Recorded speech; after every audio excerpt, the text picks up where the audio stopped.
Mic on. Mic on. Mic. Hello, test. Hey, Icy.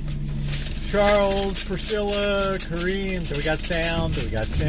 Hello, test. Test. There it is. Hello, Katie, everybody. How you doing? Just looking at the horrors of today's mail. Let's see. Everybody wants me to bash. What the hell? I don't know what the hell he's doing. I don't have any good mail. What's going on, everybody? It's a miserable day today, so we're going to call. We're going to try to have some fun tonight. It's kind of a sucky day, as you can see. Let me. Oh, brother, let me get a nice cup of coffee. Well, guess what? The Ravens joined the Rams in being out, so that's the way it goes. But like I say, just to have gotten to the Final Four, I consider a very nice, a good year. Get ourselves going here. Let's make sure message read out tonight. So I think it'll be on there. All right.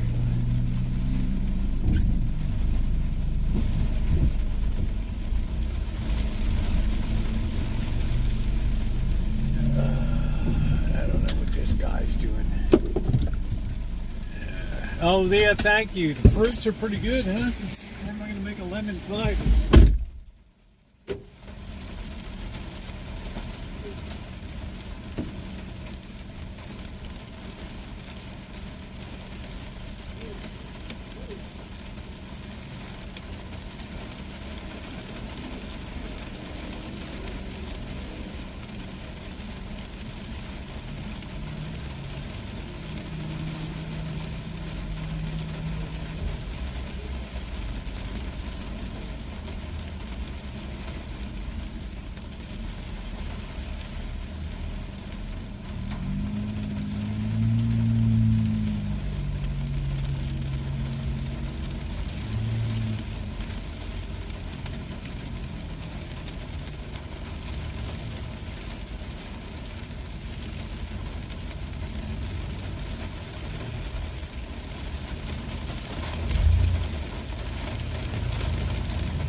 Soaking wet.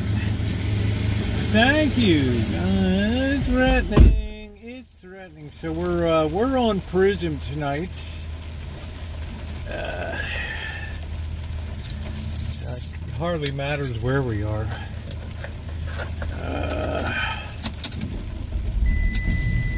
This weather really sucks.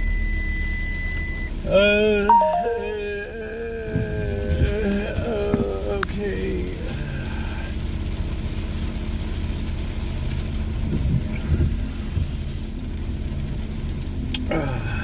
Let me make sure the text-to-speech is on. Hold on a minute.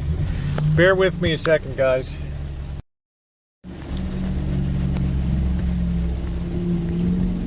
There is something in the air.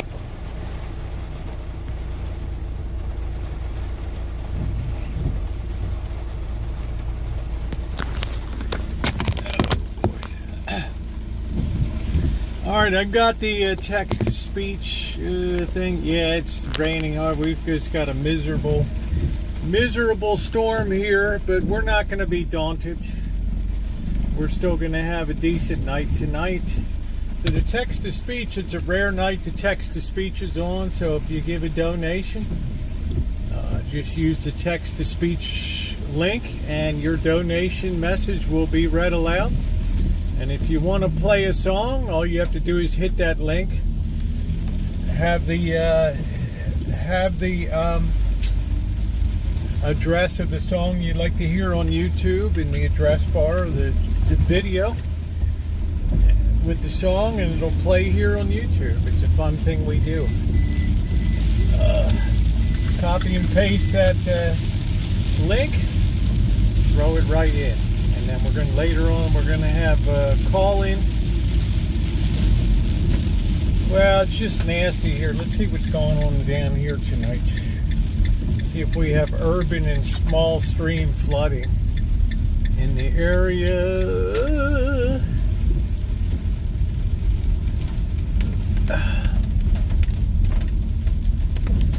So if you've never done text-to-speech, I think you will enjoy, you can hear your message read aloud. I didn't hear that today, Kelly.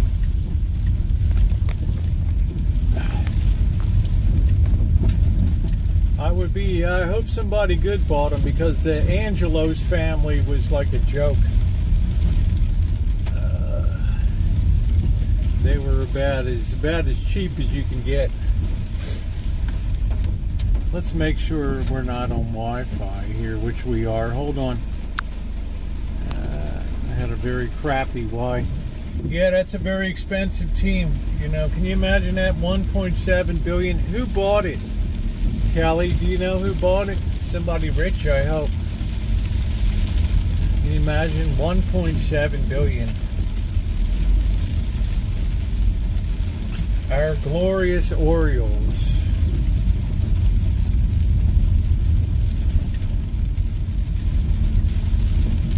That's like 2 billion Canadian, 2.1 billion Canadian.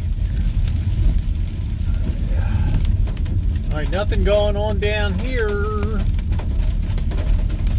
You're a grand old flag. You're a high flying flag. Do do do do do do do. Should anybody be cold? Do do do do do do do do. 1.7 billion.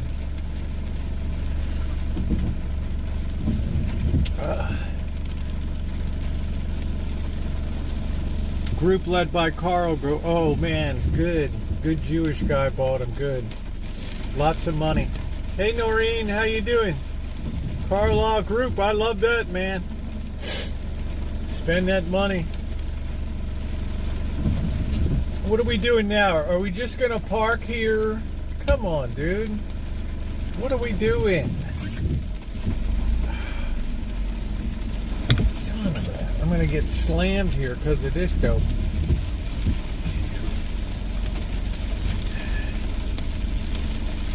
What are you doing, dude?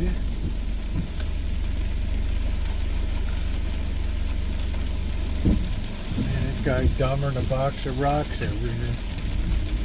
Alright, here we go. Angelo's was just, I don't know, they were just piss poor owners. I remember when Jerry Hoffberger sold the Orioles for $12 million back in 1980. Can you imagine that? Hey, Alan. Brand new Corolla broke down. Well, sometimes things happen off the bat, Noreen. I wouldn't be worried about it. No, I don't know if it's... Yeah, maybe his electric shorted out. I don't know. He had a Corolla there. I don't know what the hell was going on, but, you know, it looked like he was on his phone. So I don't know what's going on. So, yeah, the text-to-speech is on tonight, so if you follow the link where it talks about text-to-speech, if you make a donation, you can actually type your message right in there and it'll come out. And also, we have music night tonight, so if you like a song on YouTube, just copy and paste, copy the link, throw it into the box, and it'll play it on here tonight. So it's fun. Hello, Yuppie. Oh, the guy in front, I don't know. Sure as hell wasn't a new one. It was some guy from North Carolina. I thought it was you, Noreen. Yeah, Brian is back. Brian is back. I haven't been on Prism in so long. Brian is back. Hello, Rosie. Good evening to you. It has been a long time. It's not often we see somebody from North Carolina around here. Around these parts. Anyway, you can see the weather is really horrible today. Really horrible. Kale, how are you, beautiful? She's the beauty queen from the greater Seattle area. She's got that long, lush, curly hair. And that rockin' bod down to everywhere. Yeah, I didn't go live. I had a meeting till 6:45 and then I went live, yeah. It was it's been a busy night. I've been really busy today. There's all kinds of stuff going on. I feel like I'm starting to get myself a little overextended here. I mean, a person can only have so much on there. I'm working harder now than I did when I was working, right?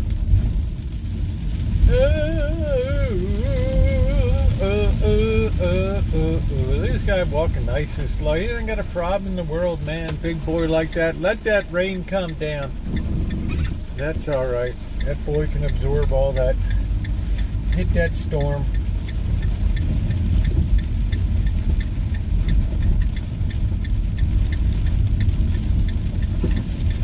I don't think this weather was for the good for the restaurant trade. Well, I thought I mentioned the night before that I would have a meeting and I wouldn't be on late, but I might have mentioned that after you had already gone, Noreen. So let me pop in here and enjoy my hot coffee tonight. I don't think we're going to have a lot of people out and about for dining tonight. Derry D, how are you, honey? How are you doing tonight? Let's back this in right here. All right. Let's get that flipped around. It's been a long time. Ooh, it's been a long time since I've been on Prism. So I'm like, am I backwards or am I correct in here? I don't know. This thing could be mirrored wrong. I don't know. Let's see. What do we got? I don't know. I don't know. Is it backward, flip front facing camera? Is that correct there? Is that correct or is that backwards?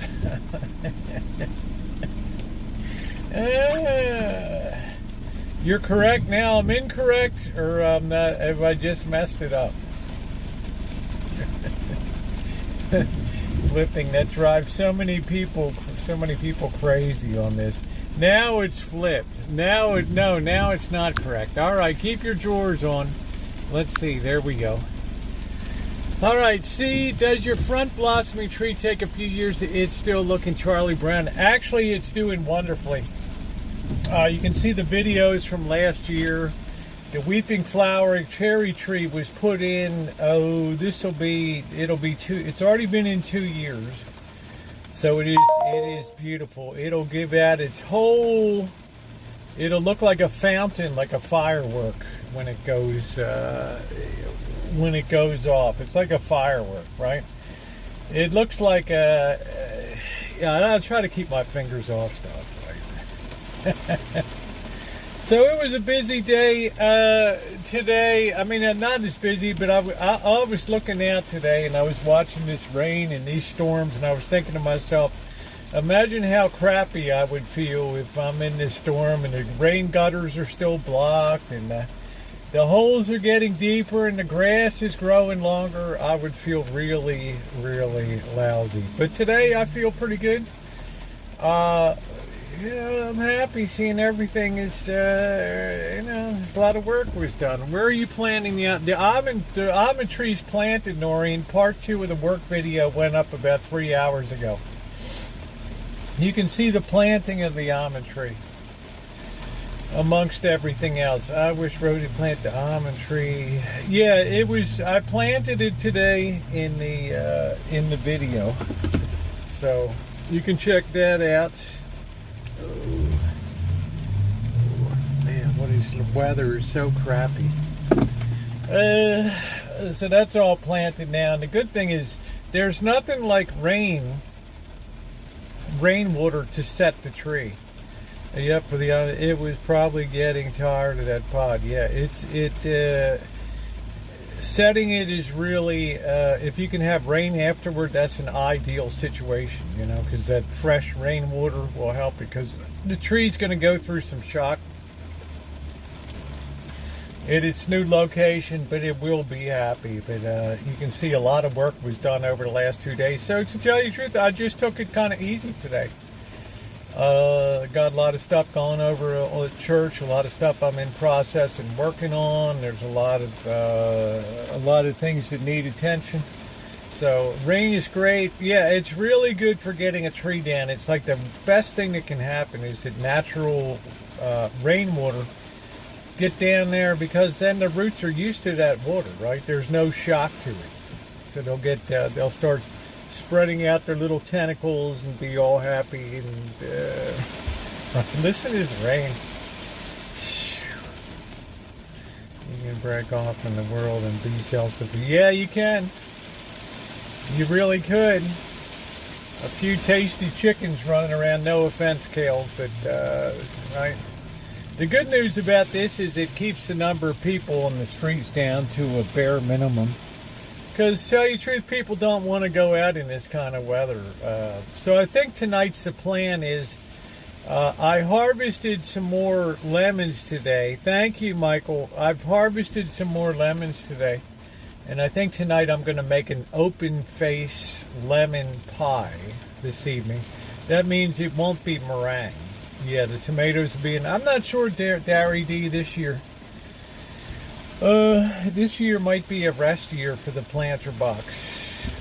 I like to let it rest every once in a while to recharge a little bit. I'm not sure what I'm going to do. If I'm going to travel or I'm going to go full on Homestead this year. I haven't really decided.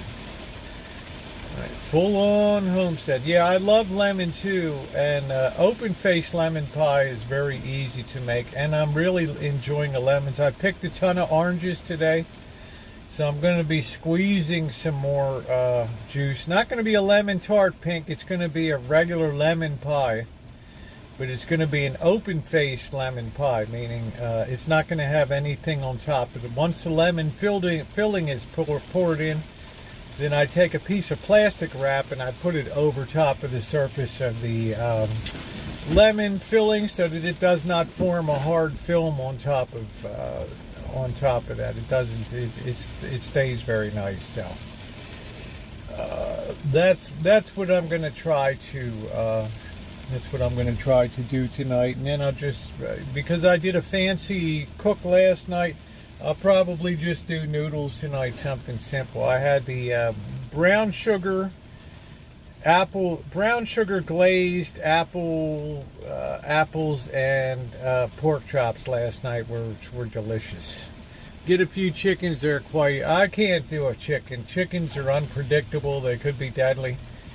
I'm not going to be run out of my own property on there.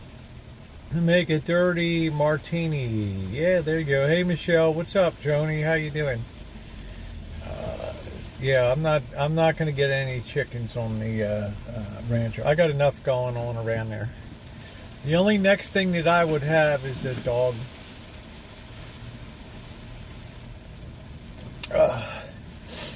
Some kind of mutt from the Humane Society or something. Yeah, you know, chickens, who needs it, right? A confrontational situation with a gang of chickens or something, and you know, it may not end well. So I don't need the pressure on it. You know, I try to avoid that. I try to avoid that kind of crap. What do we got here? Got a lot of nonsense mail today.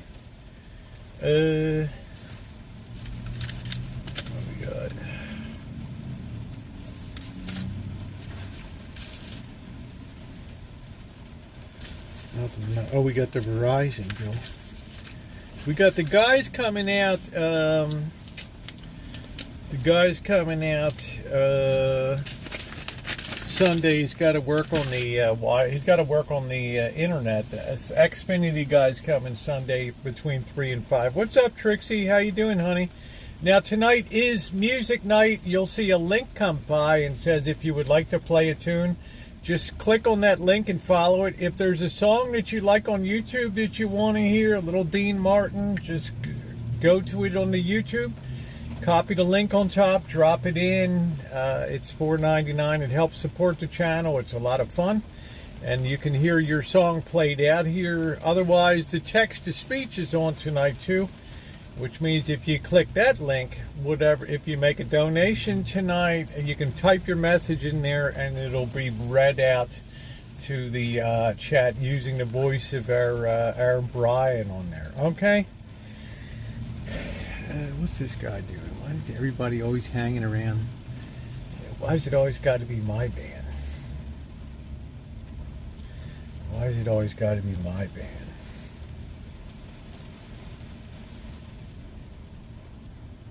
I always feel like somebody's creeping around.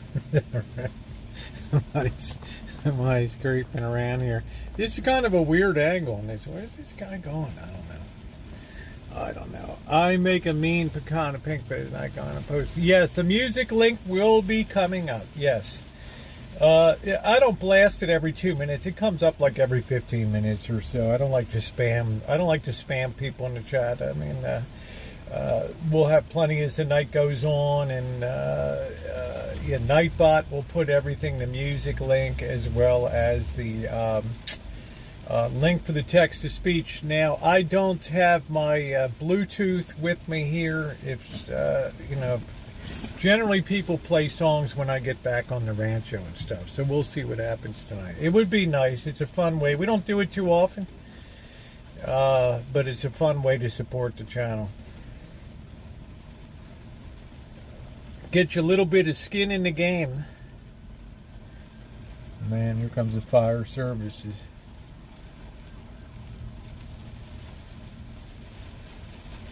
I don't know who did what. So you got a new car, Michelle? That's cool. Let's bet the mileage I got on this baby, about 20,000. I don't know if Alan Gentry is in the chat or not. If he is, please jump forward here and let me know that you're in the chat. It's nice to be on Prism. How does the picture look? Does the picture look okay? Tonight, sometimes Prism is a little dicey about signals and stuff like that. Just making sure it's good tonight.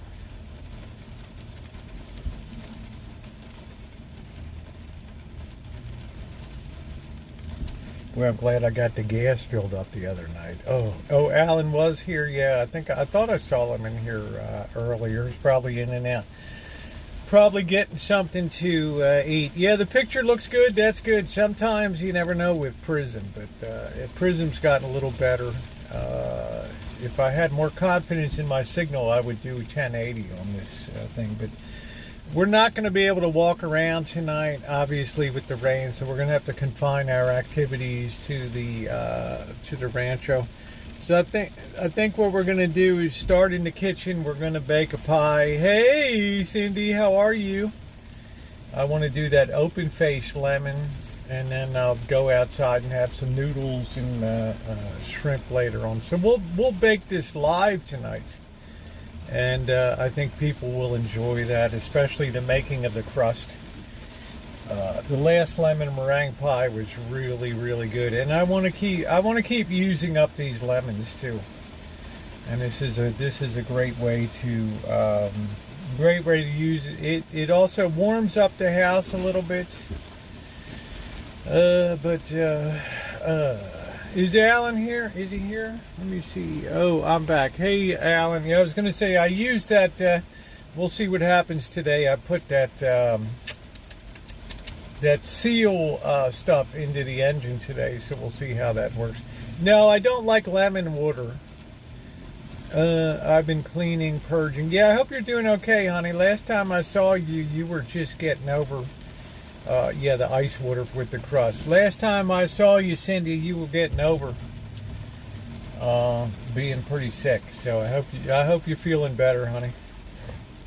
It's fun to bake real time too. It'll be a good time. It's not the hardest thing to make in the world, but it's good. So I got plenty of lemons that I picked today, and I picked a lot of oranges that I'm going to juice tomorrow. So we continue to use this very abundant harvest. The oranges are delicious. I had a nice big fat orange for lunch today, which was really, really tasty. I mean, I think I got the biggest one in the garden. I love everything. Lemon is like one of my favorite flavors because it's so bold. It's electrifying. It's scintillating. Right? It just smashes you right between the eyes. Get through the Mucinex DM. Oh, good. Okay. Thank you, Kelly. Thank you, sweetie. Man, it looks like the Carlisle group got their mitts on the Orioles. That's pretty cool. If you don't have one, do me a favor and invest in a respirator to spray chemicals. Yeah, I always make sure of which way. It's once a year, Alan, and I always make very sure of the way that I do the sprays. I check the wind direction, and I'm always backing into the wind. And then I immediately hop into the shower and everything. So, great skin brighter, orange the other side. Oh wow, $7.99 down. Well, sports teams are very popular, Callie, right? And rich people have to have something to do with their money. And the Carlisle group is a very, very, very, very, very, very. It's probably one of the top five investment groups, Blackstone or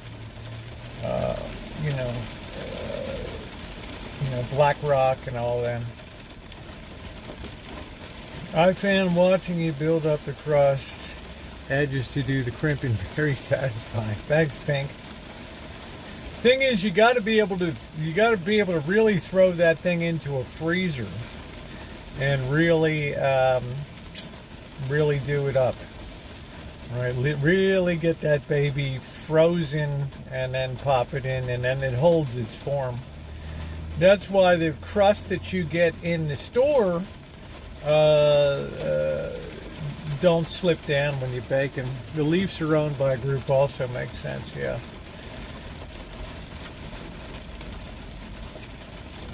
Hey, Mystery, yeah, it's coming down tonight, honey. It is coming down tonight. There ain't no doubt about it.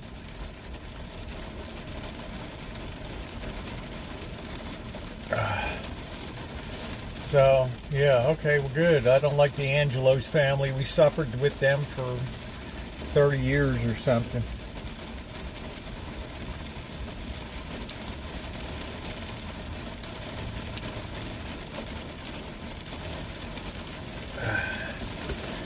So that makes me happy.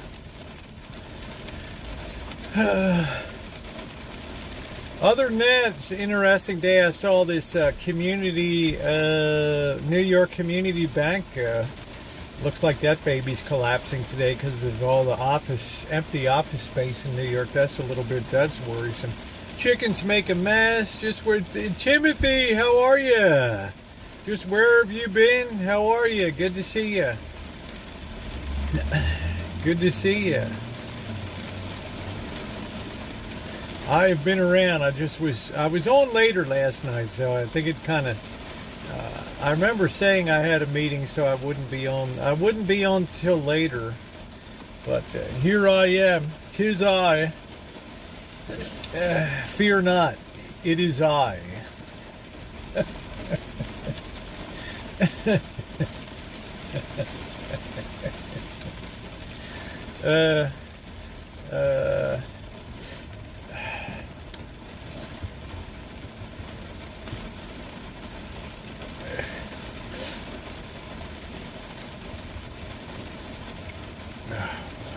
Anybody tell me our reservoirs need water.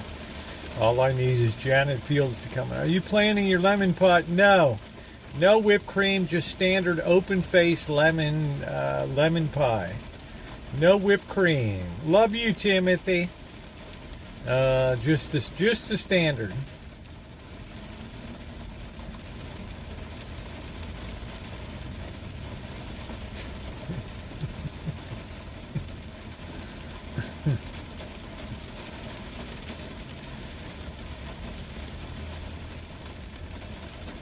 Yeah, you know, the extra work of meringue. It's nice once a year, but otherwise, I'm really just after the lemon, right? But I am gonna have egg whites. I'm gonna use the egg whites. I'm gonna save them in the refrigerator, and I'm gonna make an orange chiffon pie coming up. Now, chiffon pies used to be very popular in the 1950s. Now you never see a chiffon pie anymore. They're much lighter than the usual. I'd like to play a song, but it might clear your chat. Missy Dan would like it, but it might clear. Well, play it away. Just you know, when you see the link come up, hey Ronnie, just copy it. Figure out the song you want to play on YouTube. Just copy it from the address bar and throw it down in the thing. We also have call-in night tonight. Don't call me late for dessert. You know, Derry D, I'm not really a dessert person. How do you make a chiffon pie? You whip. There's a couple ways to do it. You can incorporate gelatin into it. Yeah, ambrosia, absolutely.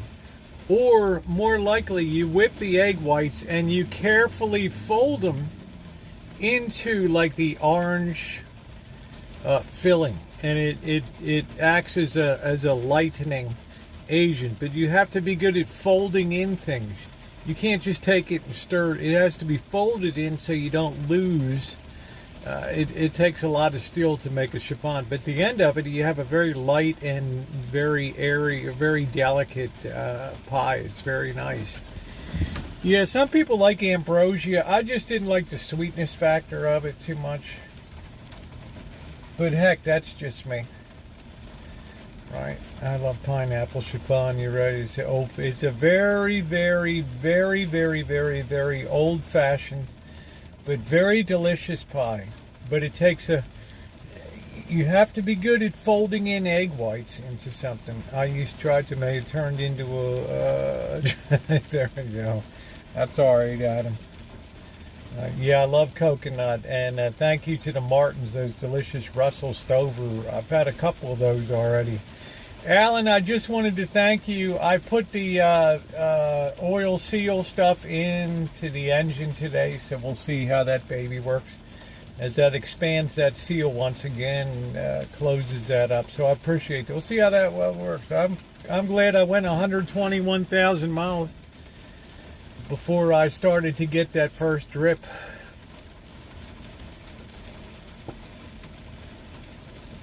So I appreciate it a lot. It is I. Do not fear. It is I. All the neighbors are checking on me to make sure I'm all right. Okay, well, that's good, Alan. It's nice to be loved. You know, we love you in here.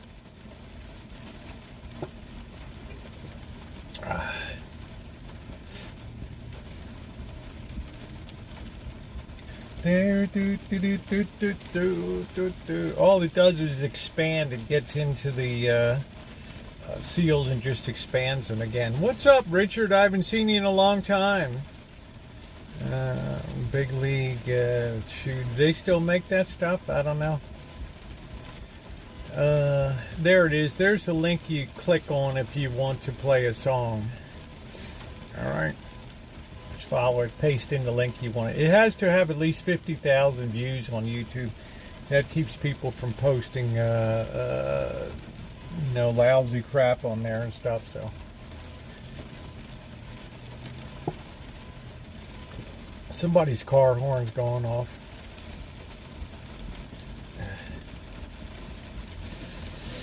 Oh, it's nice to just relax. I love my afternoon coffee. And it was good to take a day off from working. I think tomorrow, for sure, since it's going to be raining tomorrow, I think it's going to be raining tomorrow too. I think I've finally reached the point where I can actually get into the shop now without feeling guilty. Not going to click on it. Oh, that's all right, Nori. You anytime. You just won't hear me talk when most people play stuff when it's when I'm home or whatever. How you doing, Julie? What's going on?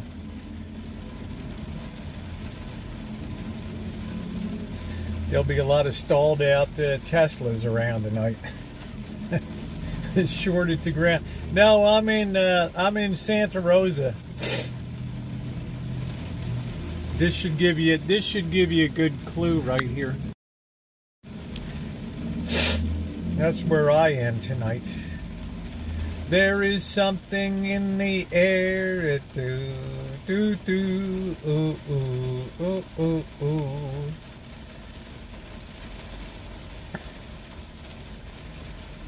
So I think it's going to work to keep down the restaurant trade a little bit here. Oh, nothing good, but I'm getting help. Okay, honey. Well, that's what counts in life, right? So.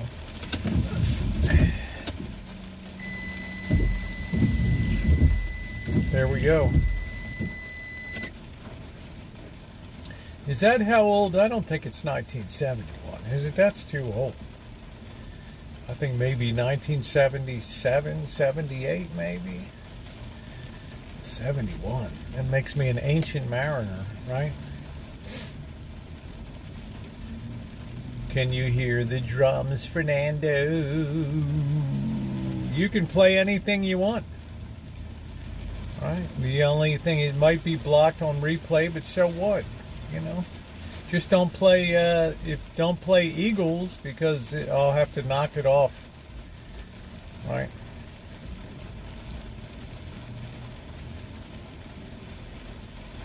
Not that it would give a strike, it would just block it on the replay. So yeah, I thought so. I thought 71 was a little bit, as I remember when ABBA burst on the scene and we were all gobsmacked by those nice looking gals.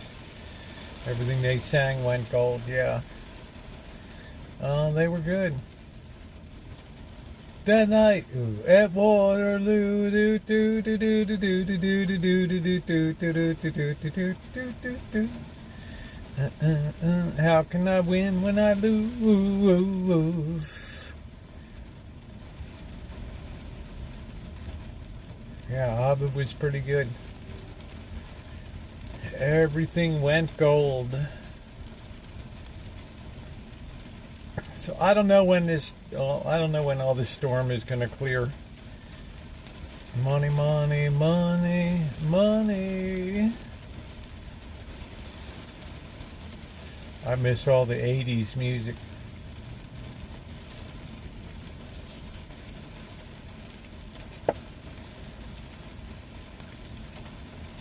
Yeah, the Eagles are a very difficult group on YouTube. Most artists are glad to get the monetization if their music plays. They get the revenue, but not them. They would rather bust your sack. Huey Lewis in the news. Another rainy day. Yeah, what's going on, Chef? That's all it knows how to do around here. Although I have to say, I had 2 wonderful days of great weather. I really enjoyed.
great tune to start off tonight. Thank you very much. Thank you, thank you, thank you. Very mellow. Very mellow.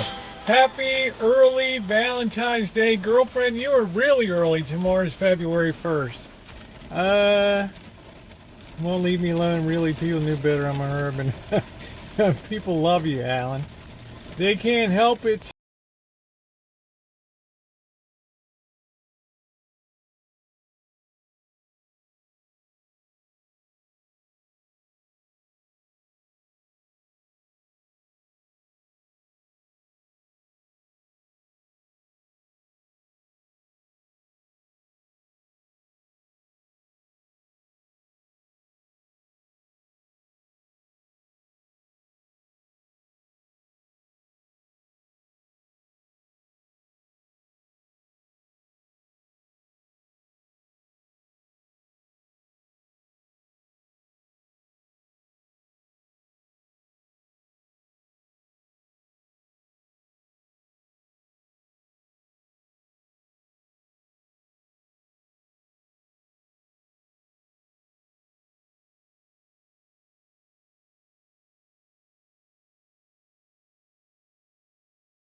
Wunder geschehen und dann werden 1000 Märchen wahr.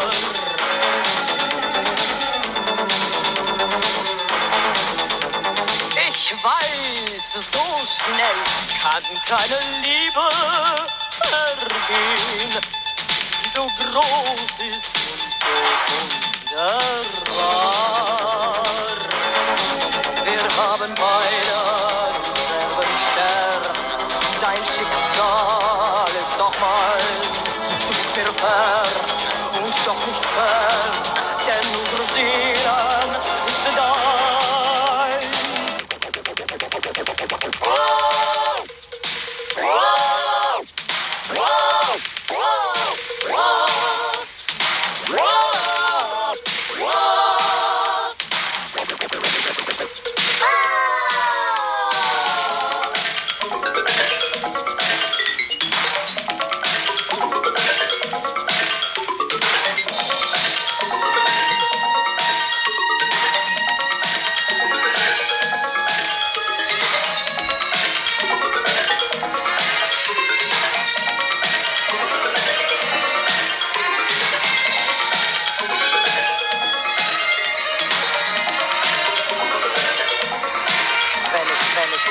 Wenn ich ohne Liebe leben müsste, wenn ich glauben müsste, dass mich niemand liebt, dass es nie für mich ein Glück mehr gibt, ach, wär das schwer.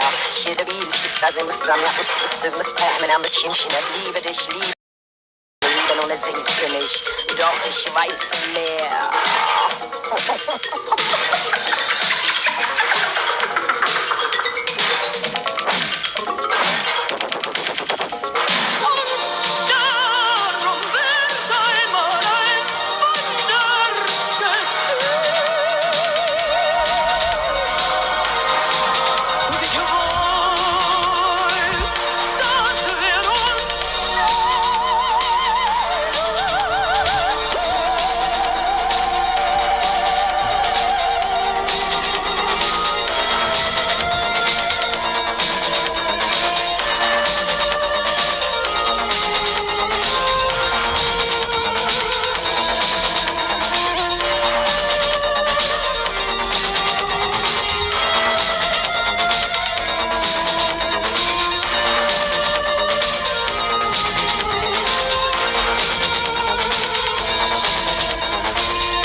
Well, that was pretty doggone cool. Ooh, that was pretty cool. There was something in the air. Yeah, I would like to see the music. I would have liked to see the video accompanying that. I bet that'd be pretty cool. All right, it doesn't look like anything is going on at the mission tonight. Nicole, how are you doing, babe? Alan Gentry, thank you. I think a one-off spray with the wind from the south while I'm moving towards the south, spraying behind me. I think everything was all good. But I appreciate the concern, and I'm very grateful for it. There was something in the air. Do, do, do, do, do. Man, look at this thing going up. Wow. Trixie, did you play that, honey? That was pretty cool. You got to get some exposure to some different kind of music, right? Painfully, I was being stabbed. Wow. Another day in paradise, Nicole. Welcome to the UK. Branch office here. Oh, might have been one of Missy Jen's favorites. That's cool. I appreciate you playing it. That's cool. Da da do do do do do do do do do do do do do do. La da da da da da da do do do. La da da do do do do do do do do do do do do do. La da do do do do do do do do. Just a spoonful of Mucinex makes the snot go down. Do do do do do do. Ooh. That's all it does. Well, I had 2 glorious days. I got a lot of work done, so I can't really complain too much. We're going to make an open-faced lemon pie tonight. And we're going to save the egg whites to make an orange chiffon pie.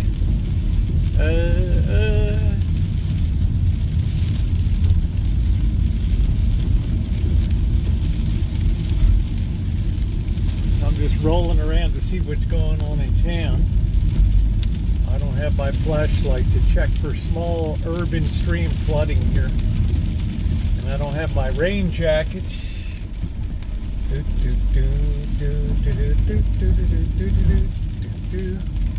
Oh, Julie Andrews, what happened to you, honey? What happened to you? Chim chimney, chim chimney, chim chim chiroo. Oh, sweeps what I am. Oh, the blue. Do do do do do do. The worst English accent you'll ever hear. Belong to Dick Van Dyke, I hear. Do do do do do do do. Cut his finger off. We're gonna do that. Oh wow! Yeah, I had my finger cut like a hot dog in 3 pieces one time. It weren't a pretty sight. Boy, I'll tell you, fingers. Do you know how many nerve endings are in fingers? Oh my Lord! Whew. I still have numbness, and that was like 10 years ago. Alright, so there's the link. Songs are welcome. We just kicked it out tonight. We have a little bit of a different agenda. We also have the text-to-speech on. If you want your straight donation to have a message with it, that's appreciated too. We're just rolling around town a little bit today. Oh, touch is just annoying. Oh, I never felt so much pain. And just, well, maybe when I cracked my rib.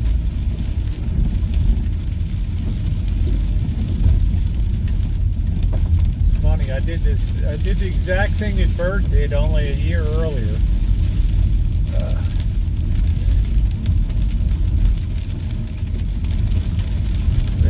Lord, that was painful. And it didn't go down rapidly. It persisted. It persisted.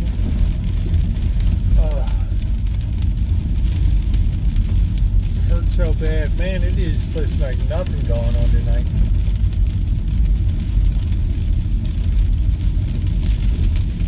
Well, yeah, I don't think anybody would want canine teeth to the fingers. I mean, but I got my finger caught in a hedge trimmer, and it cut it into 3 pieces. Like a hot dog, it was kind of cut. It was all just kind of flopping and hanging, right?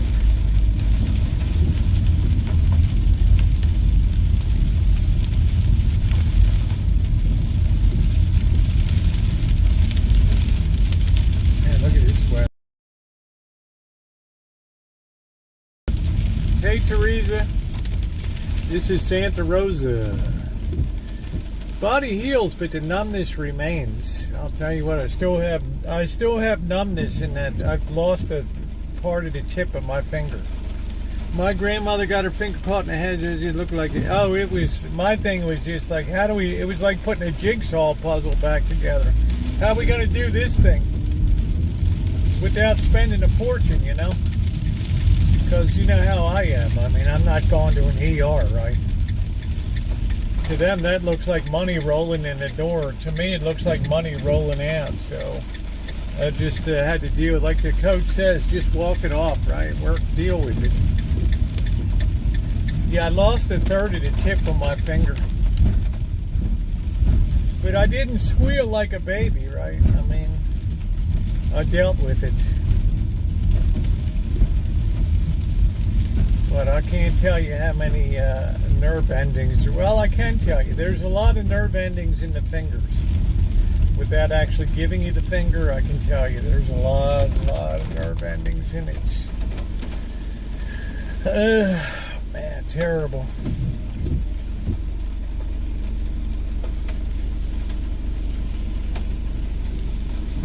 It's 51 degrees. It's just chilly, too. It's kind of nasty. I knew it was coming now. I knew it was coming. The restaurateurs just hate it. This kind of weather just destroys the night. All right, take care, Nicole. Good to see you, babe. Love you too. Stay safe. Don't cut off any body parts or any bits. As they say in the UK, cut off a few bits. Dangly bits. Watch those dangly bits. I'm so sick of this, but I say this every winter. Then I have the horrors of allergy season and up. There it is. We have so many symbols and things of doom here. We got the hand of doom, the towers of doom, the symbol of infinite doom.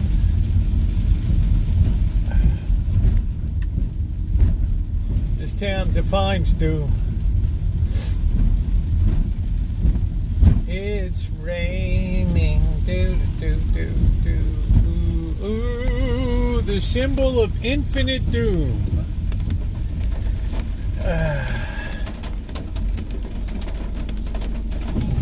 Who the hell's screaming?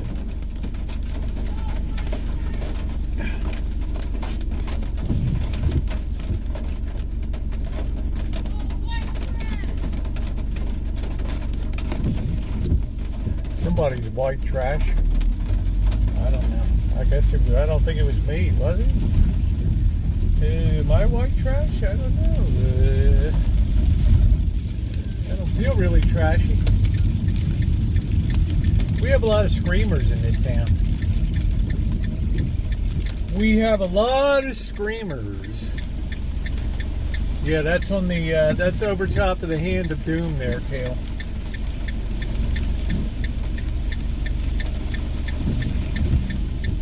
The hand of doom. Yeah, I don't know if the guy was talking to me or not. Did I had I'm white trash or what? I don't know. I mean, I might not be the most cultured and the most couth, but you know, white trash is a bit much. It's raining, do do do do. It's raining.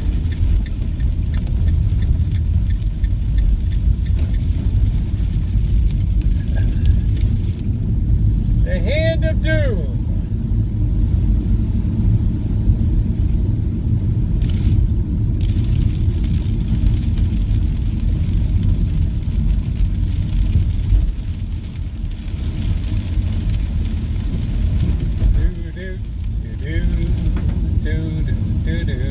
You're gonna block my lane. Do do do do. Da da da da da do do do do do.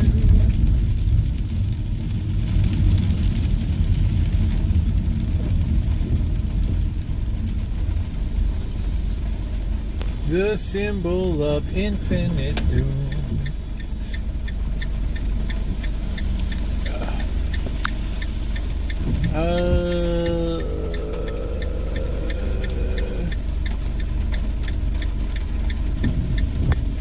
Let's see this chat thing. Does this thing, hi chat view, show chat view. I forgot a lot of this stuff on prison.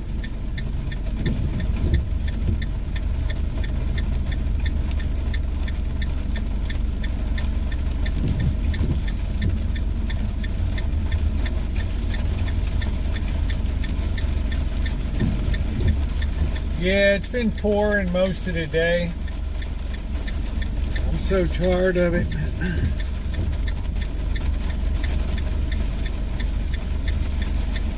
All the traffic's all goofed up.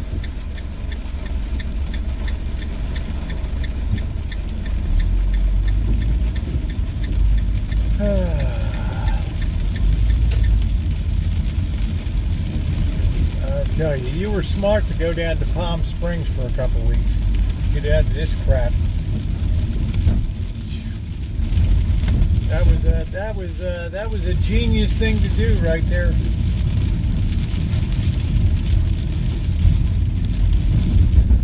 I think I've had wet feet since December 13th.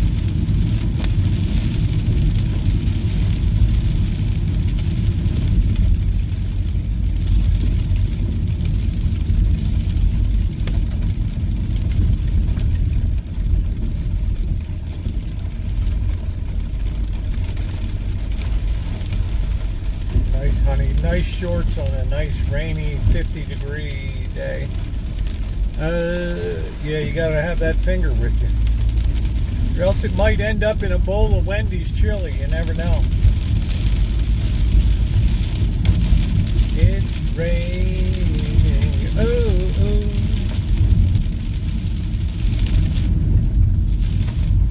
Forgot to give you the finger, so to speak.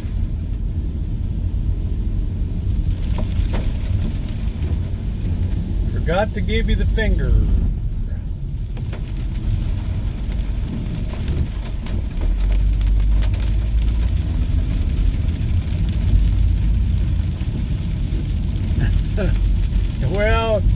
Well, you had some time to enjoy yourself and look at the beautiful Santa Rosa Mountains and just enjoy sunny skies. I mean, I can't complain. The last 2 days were great. Right? I mean, they were wonderful. I got so much work done. I got so much work done.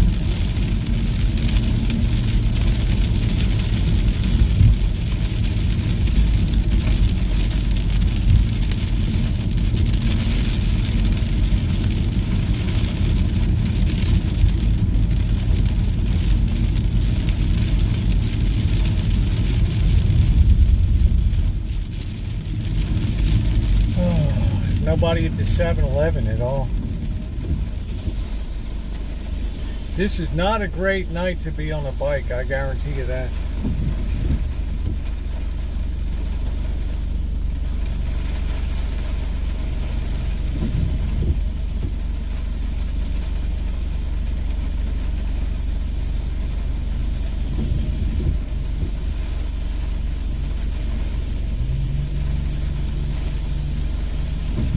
No, I never really enjoyed Basque food. I went to, you can see Bakersfield, I reviewed the Basque restaurant down there. I had a good meal, but I'm not a big lamb person, and lamb is really a big backbone of Basque cooking. Well, I always like to work hard.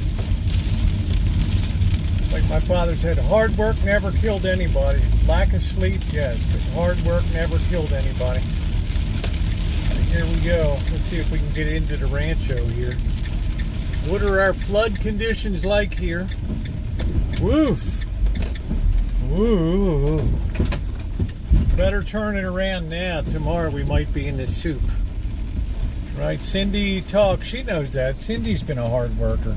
Cindy, I think I just feel bad. You're the kind of gal that should be pampered. You know what I mean? All right. Hey, Doryland. So we're going to get the other phone for call in. We're going to commence to making this open-faced lemon pie tonight.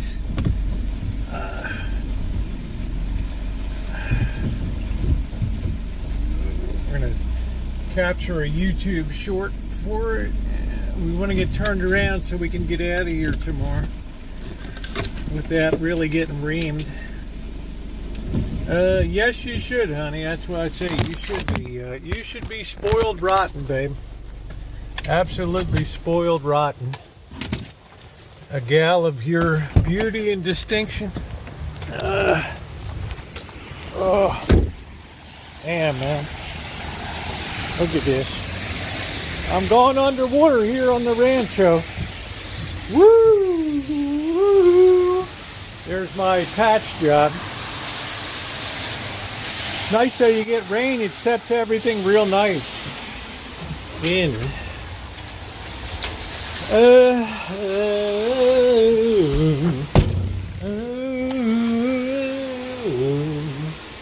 I've looked at life from both sides now. Do do do do, ba do boo boo. It's life's illusion I recall. I really don't know why. Let's put the Wi-Fi on here. There we go. Tons of work done. So now it's been lights on here. That's what I just wanted to dick off today. That is it. So I'm going to get the phone here in case anybody wants to. But if it's a great way to support the channel with songs and text to speech. Oh, we got the lights flickering. That's not a good sign. That is not a good sign. Right there.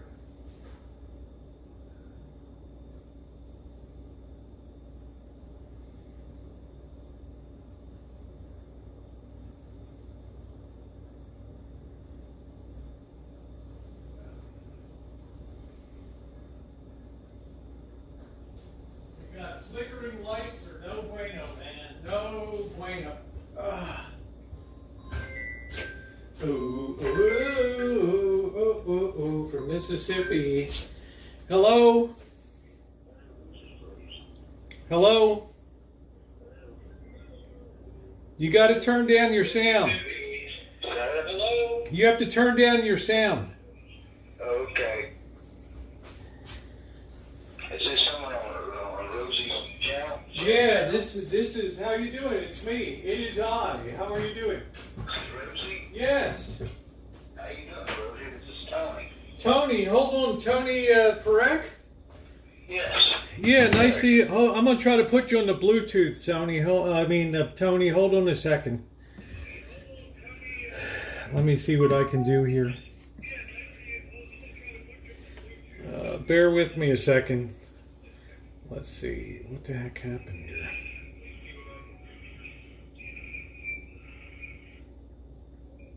Just be patient for a minute. Excuse me. I don't know if I can put this thing on the Bluetooth or not. Let's see. Let's see. How are you? Let's see if this works. Well, if you don't know, if you can't, that's fine. There we go. All right, try talking. How's it going? Good, I got you on the Bluetooth. Yay!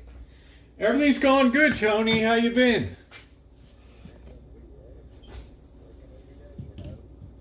Can you hear me? You just faded out. I don't know why. Hold on.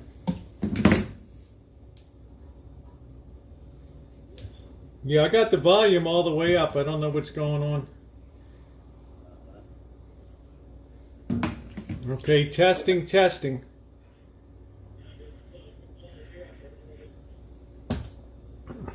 Are you there? Yes. Okay, now we got you good. All right, we got Tony on the line. Tony, where are you calling from? What state? Where am I calling from? What state are you calling? Hazelhurst, Mississippi. Mississippi, yeah, one of my favorite places. Great food scene in Mississippi. And yes, in Hazelhurst, yes. Yeah, I love it. So what's going on? What do you want to talk to us about tonight? Well, just want to see how you're doing, everything, you know, and I admire you for working in your church and everything, and I think I need to have my head examined now, though, Tony.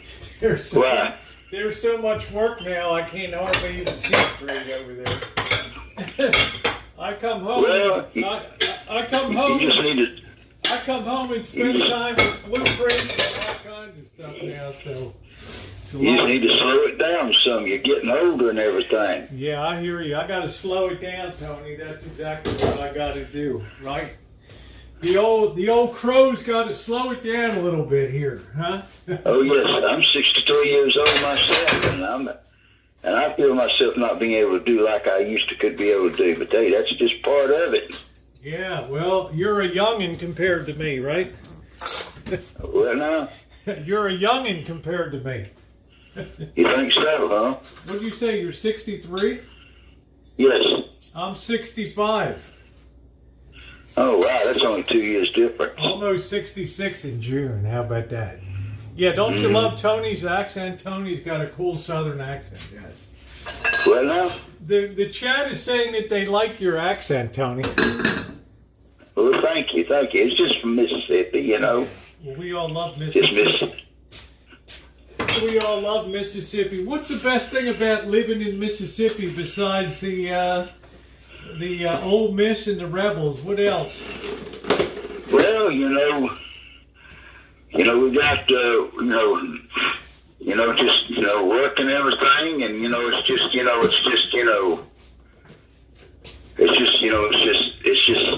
smaller and everything. We have work down here. You know, the place special place I work at for the blind. We got those, and we have. Not everything's so expensive. Of course, the jobs are not as much paid as they are up north and everything. But the food's better. What now? But the food's better. I didn't catch that, please. I said the food is better down south. We don't. Yeah. Well, have you been down to Hazelhurst and ate food downtown? Yes, all over Jackson and all over Mississippi and everything. Oh yeah, we got some pretty good food down here. You know. You got the best food. It's the best kept food secret in America. Is down in Mississippi. I'll tell you. Good barbecue, good a lot of stuff down there. Oh yes, there's a lot of good stuff down here. You know. What do you think's the best thing in Mississippi food wise? Oh, I don't know. It's a matter of opinion, you know. What do you like barbecue? Do you like Mississippi style barbecue? I like barbecue, yes. Because Mississippi, it's all about the pig. You know, it's all about good eating, right? With the pig. Well, now that you think about barbecue, you ought to go down there. I think it's somewhere in around Vancouver, go to somewhere. They have a place called a Shed, and when you look at it, it's like a dump, but it's got one of the best barbecue places. It's like barbecue and all that stuff. Well, don't you think that the dumpier the place, the better the barbecue is a good rule of thumb? I don't know. I just going by what people tell me it looks like, you know. Look, the best barbecue I've ever eaten has come out of shacks, okay, on the side of the road and stuff. That's the best barbecue because these guys know what they're doing, man, and they're just making a few extra bucks feeding people along the roadway and all that. So I really like that. I like that. Right, well, that's good. But does Mississippi have a state food like Maryland has the crab cake and the crabs and all that stuff? Does Mississippi have a state food? I'm not sure what they got as far as steaks go. No, I meant, did they have a state? Did they have a food that Mississippi's famous for? We have seafood, you know, I think. Well, that's way down on Biloxi and all down on the coast there, right? Right. Yeah, but I'm thinking up country there. Hazelhurst is the hometown of Robert Johnson, the famous blues musician. Yeah, Hazelhurst, Robert Johnson. You heard of him? Mm-hmm. I think, yes. Big blues singer.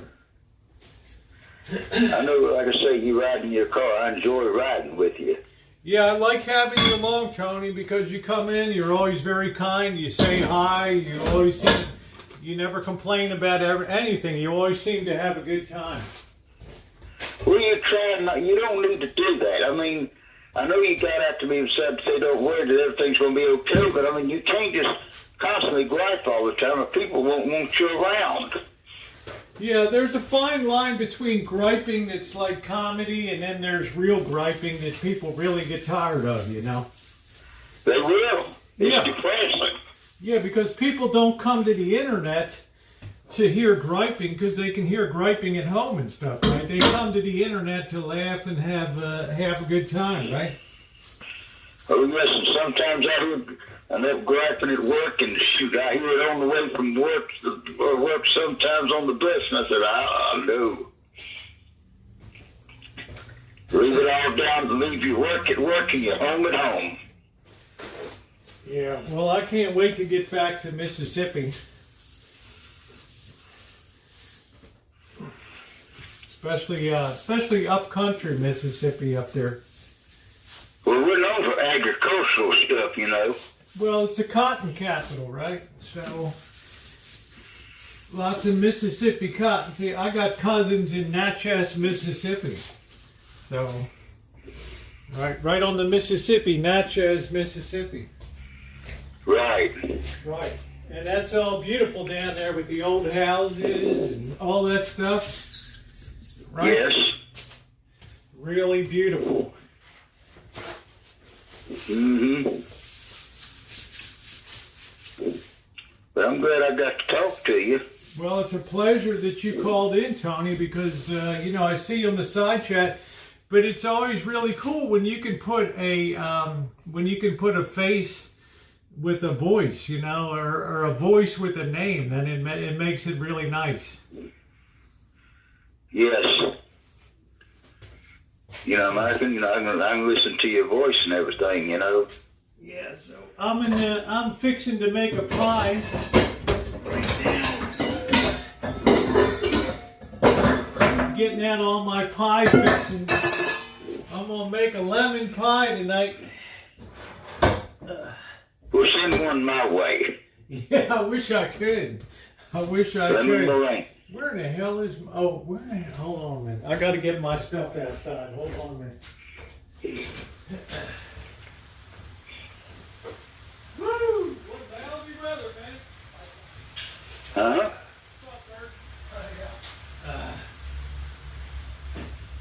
All right, look at that, man. That is the lemon harvest right there. How about that? You see those? Yes. Like I say, I go to work every day. Like I say, I'm glad I have the job. Well, I mean, is it hard to get a job in Mississippi? Well, depends upon what you're looking for. Well, what kind of work do you do? I operate a machine. Okay, well, that's cool. At a workshop for the blind. Okay, so you're visually impaired then. Right, I'm blind. Yes, I'm that. Were you blind from birth? Yes. Okay, so you've adjusted pretty well in life then. Yes. I feel pretty stupid. I'm holding up lemons for you to look at on the screen. Well, that's all right. People do things like that all the time, you know. Yeah, that's how dumb I am. You know? Well, it's all right. Don't worry about it. I mean, I'm cool with it. Yeah. I'm cool. Well, you know, it's like my grandmother used to tell me, you can't help being dumb. That's just the way you were born. Right. Well, just sometimes everybody misses things sometimes, you know. We don't... Yeah, well, I never knew that you were visually impaired before, so... I thought I told you before. No, you might have, but I probably forgot it. Right? Yes. In my old age, what the hell was that? I also liked your videos, you know, how you fix those old Marantz receivers and stuff. Yeah, you like to hear that stuff, huh? Yes, I do. That old stuff was better. Well, tomorrow's the first day I can almost guarantee that I'm going to be into the shop tomorrow and getting back to it because it's been 9 months. 9 months. Yeah, you like those lemons? That's it. Uh-huh. That's a long time. And I tell you one thing, they can say what they want to, but those old two consoles, partner, those things had a good sound to them. Yeah, because they had really big speakers, you know, and this. Well, the amplification system tubes, you know, they can get. It's got something about them that solid state can't get. Yeah, it's got a certain richness to it, and that big Motorola I have is a 3-channel. It has a left, right, and center, just dedicated bass center channel. So it makes. But I will say one thing: since by the time the early '90s came, a lot of your guitar amp and stuff systems started making tubes again because people wanted them because they realized how rich the sound is, and that's why I recommend anybody that's into that go tubes.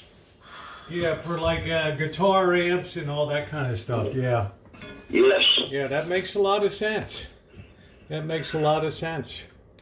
Right. Well, I know that the old Marshalls are very collectible. People really love that stuff. And people would take old movie projectors and stuff like that and turn them into guitar amps and stuff, or radios and stuff. Yeah, the old Western Electric amplifiers and stuff. They're the most collectible. The most expensive ones are the ones made by Western Electric for movie theaters and stuff in the 1920s and 30s. Yes. Big movie theater, you know, before they had talking pictures and stuff. Pretty cool. But I'm going to tell you this. Some folks may think I'm crazy, but I'm fixing to say that I like the sound of and pictures of the movie systems in the 70s better than I do what they got now. Well, you know that they're just going back to mono because they say young kids these days don't even know the difference between mono and stereo sound. So why put down multiple tracks? We'll just, I know. Yeah, we'll just record. And I don't know what the sound is. Yeah, we'll just record from a single mono and nobody will know any different about it. So why spend the extra money? Right? So Right. pretty soon you're just going to go back to mono systems again and that'll be it. I don't think I want to do that. Now, I can see, as far as students go, it's going back to what they were using in the 70s. Now, it was mono, but yeah, I think you can still push those speaker systems aside and add more amplifications and everything and have 2-channel sound. Yeah, well, I'm working on the Marantz Quadraphonic, the quad rail right now with the 4 channels and stuff, so that's pretty crazy. Yeah. Boy, you see inside, I mean, you can't see inside of it, but the guts inside of this unit is something else. Right? Yeah. You can imagine all the components and everything inside this baby. Oh, yeah. Yeah, it's No tubes does it. just insane. All right, so guys, I'm zesting this lemon here and getting all that good zest. That's what really makes a good pie is the zest. Right. Well, let me ask you this. Is this number available all the time where I can call you? You can call and leave a message, and if I don't answer, I'll call you back. This is like a backup phone for me. Okay. And, it's always, do you have the ability to text? I do some, yes. Yeah, texting is always better, you know, if you say, yeah, give me a call or something like that, you know. Then I can give you a call back or something. Can I ask you something, you know, kind of off the, you know, the thing, please? Yeah. You got the Bluetooth off? Yeah, I got the. You want to ask me off the air? Right. Yeah. Hold on a minute, and I'll mute this. Hold on, just give me a second. Let's see.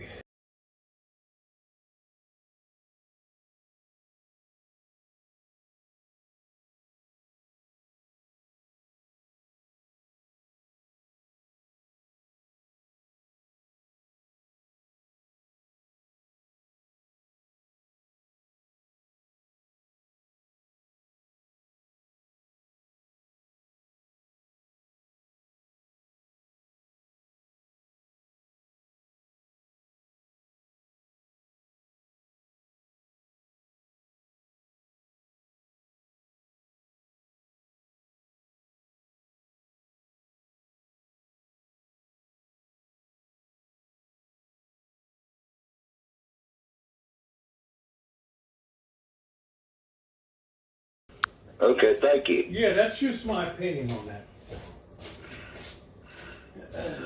Okay, am I back on now? Yeah, you're back on. You're back on broadcast mode. Yeah. Okay, good. But you know, I'm sorry I did that to you. That's okay. I mean, it's a legitimate question. You know. You know, blind people have to be able to figure stuff out, right? Right. Right. I've even texted you, and it'd be nice if I could meet you. Yeah, well, if I come down to Mississippi, I always enjoy meeting people off of YouTube. I'm still waiting. I got to get down to Oakdale to meet Naomi and Alan Gentry down there. I haven't gone down there yet. Right. And I don't know how well you know. I don't know how well you know California, the Central Valley. No. But where I work, we make different stuff for the government, and we, you know, for the commercial area too. We make a lot of stuff for the military and all that. Yeah. Well, is it general machining or is it precision machining? What do you mean, general machine? General machining, just rough, you know, turning down rough castings, or is it really precise precision, having stuff up on a lathe and computer numerically controlled stuff and all that? No, it's got like, mine's got paper that runs through and it cuts the plates out, and I make paper plates. All right, is it, what kind of weld? Oh, okay, all right, I get it. Okay, that makes sense. That makes sense. Well, look, I don't want to keep you too much longer. Right. You know, I know I've tied up enough of your time, but... Well, it's the first time we've ever talked on the phone, so I'm saying, you know, I enjoyed the conversation immensely. Me too. You know, so don't be a stranger to when we have a call-in night again and all that. Well, now... Don't hesitate to call in next time. I can call you on this line? Yep. Okay, Rosie. Well, hey, look, I appreciate it, and I enjoyed talking with you. All right, take care, Tony. You too. Love you. All right, love you too. Take care. Be safe, all right? You too. All right. Oh, what a nice guy. What a nice guy. All right. Kind of a good thing he never saw me be horrified. Right. You know, it's like, all right, thank goodness for small favors, right? Woo! That explains a lot. You're on the air. Hey, Rosie, it's Katie Hope. Katie, how are you, sweetie? Good, how are you? I'm doing good, I just want to call honey. and say thanks for all your content. Well, look, I thank you for being a part of, and you know, I always appreciate it if you send me if there's something, a message or something that you need me to know. I appreciate that. You know what I mean. But anyway, how's everything down in Tennessee? Good. It's getting better today. It was in the 60s. What area of Tennessee are you in? I am 2 hours east of Memphis, like on the Mississippi border. We're like a hop, skip, and a jump to Mississippi. Well, if you don't mind me saying, you really don't have a southern accent. No, I grew up in Nebraska. Oh, okay. Well, Grew up in Nebraska. We just moved here after the pandemic. Everything went crazy. I grew up in Omaha, Nebraska, and could not stay in the city anymore. Was it a culture shock to come down to? You know? Actually, it was a pleasant culture shock. People look you in the eye here. They say please and thank you. They hold the door for you. Well, wait a minute now. You said you came from Nebraska, right? Yeah. And I've been all through Nebraska, Kearney, and Omaha. Many times. Many times through there. So, what is? Are you saying that things are getting a little weird in Nebraska, or what are we saying? Oh yeah. I grew up pretty much in North Omaha, which is the bad part of town, and things just kept creeping towards West Omaha, and robberies and carjackings and just hoodlums going crazy, doing stupid stuff, and we just decided to get out of there. So walk us through. I think some people would be interested in hearing what was the process that you went through to decide where you were going to move to. Well, we actually were going to try the camping lifestyle. We watched, all the camper lifestyle RV YouTube channels. Yeah, I had a couple RVs, right? Yeah. Pandemonium and all those guys that she hangs around with and everybody, and just kind of got into it that way. And so we got ourselves a camper. And I don't know if you know, but I'm a wheelchair user. I have spina bifida. Didn't know that. So we got it wheelchair accessible. Didn't know that. I did. We got it wheelchair accessible, and we actually moved to Quartzsite, and because that's where everybody goes to try it out, and we jumped on that bandwagon for 6 months, and I found it way too difficult to be a wheelchair user. Yeah, I was going to say, with the terrain, you being a wheelchair user, because of course Missy Jen was here for 5 years. I don't know if you were ever. It was quite demanding for the. It is. I did not watch you guys when you guys were together, but I had seen her in some of the videos that I did go back and watch. But I think I've been watching for about 2 years now. Okay. Yeah. So I have a lot of appreciation. I have a lot of appreciation because she has primary progressive multiple sclerosis, which means it just worsens and worsens. It never gets better. And I developed a real appreciation for wheelchairs and people that are in wheelchairs just pushing along streets and trying to negotiate curbs and cuts. Well, and then can you imagine trying to be in Quartzsite where everything is gravel and everything is rock? It would be miserable. And so I was basically, we were stuck in the RV, and I was just like, I can't do this anymore. So we literally, Rosie, we looked on a map and said, let's look towards Tennessee, Mississippi, Georgia, because we knew that this was a beautiful part of the country, but we didn't know anything else about it, and we really lucked out. We have great neighbors here. We found a good realtor, and we really lucked out. Now, I don't want to be nosy, but I'm always nosy by nature. Did you? It's Rosie being Rosie. Did you have a house in Nebraska? We did, and it was completely wheelchair accessible. And all we did was, when we found a house in Tennessee, we just found one that could be made easily wheelchair accessible. So we have a one level, and we put a ramp on it on the outside. And we have a bathroom with grab bars in it, and a shower chair for the shower. And we had to take off the doors for the shower for me to get in and out a little bit easier to transfer. Did you see my video about converting a bathroom with a tub to a roll-in barrier-free bathroom for Missy Jen? No, I'll have to look that one up. You just go down to the YouTube playlist where it has projects and things, and you can see also on the Rosie Murphy channel, you can see the whole process I went through of pulling out the tub and putting in a barrier-free. I lowered the floor to the bathroom and everything. You might enjoy that. Seeing the video. Okay. Yeah.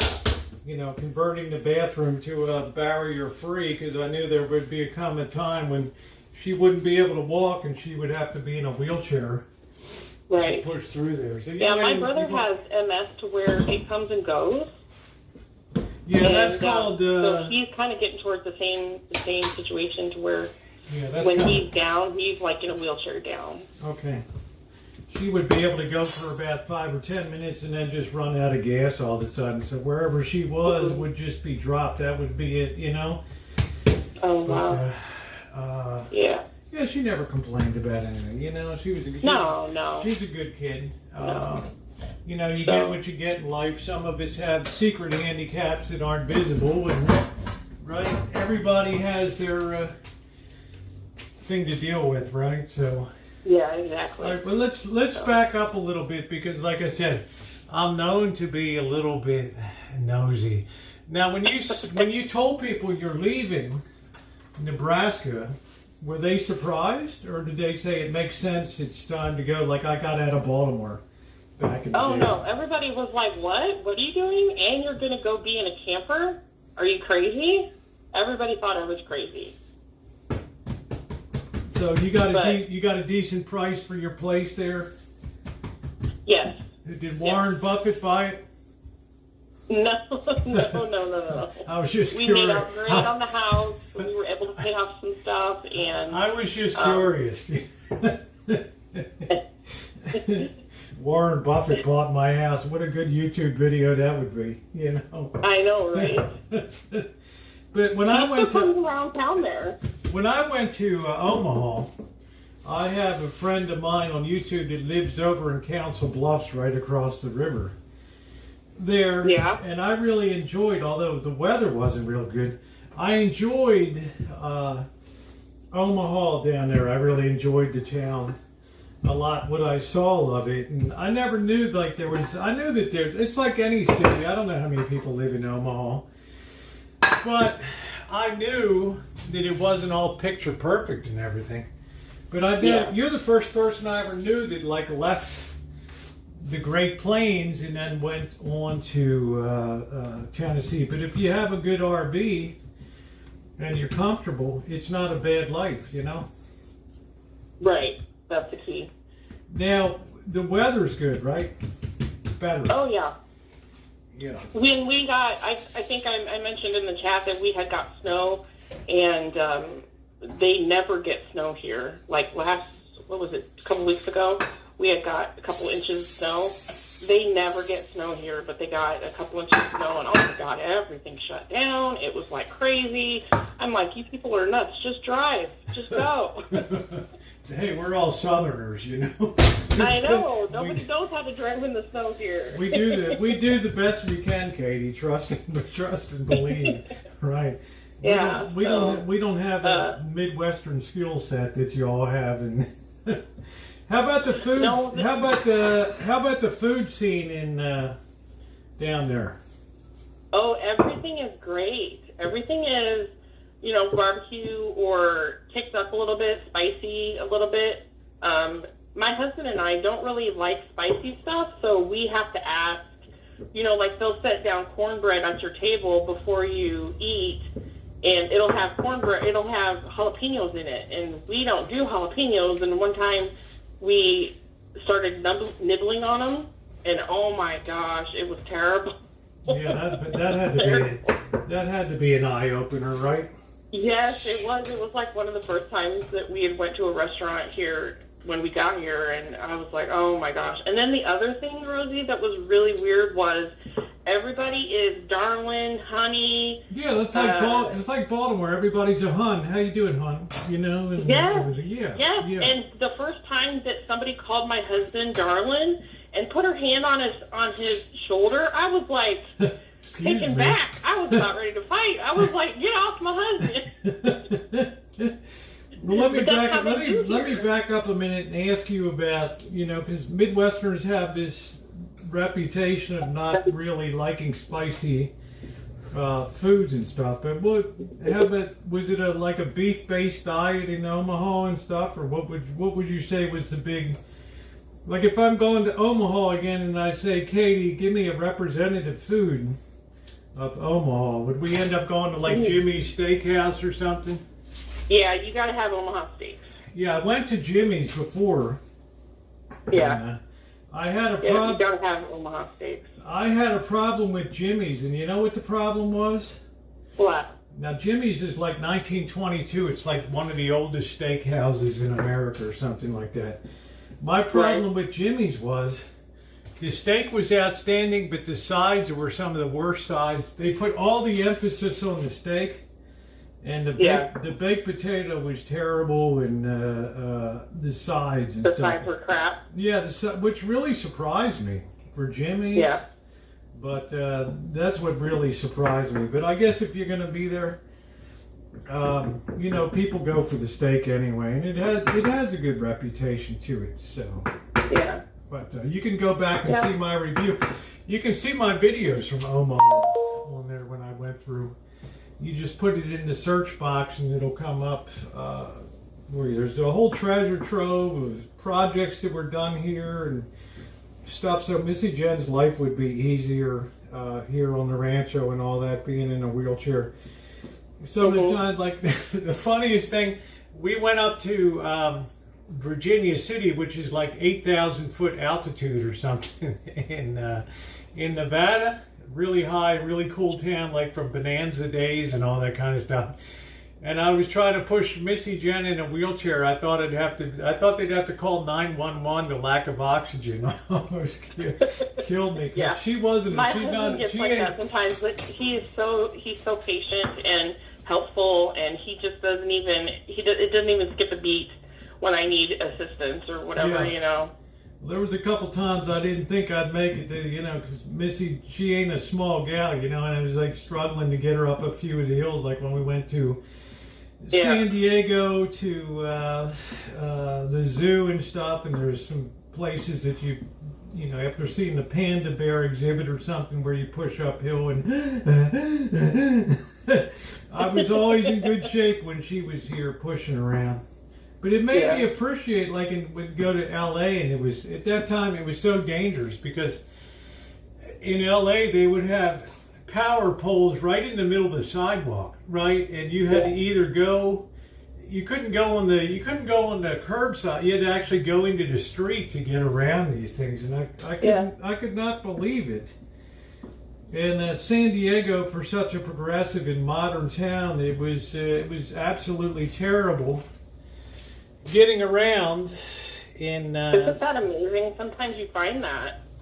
Even today, in 2024, I mean, it's like, where are these people then?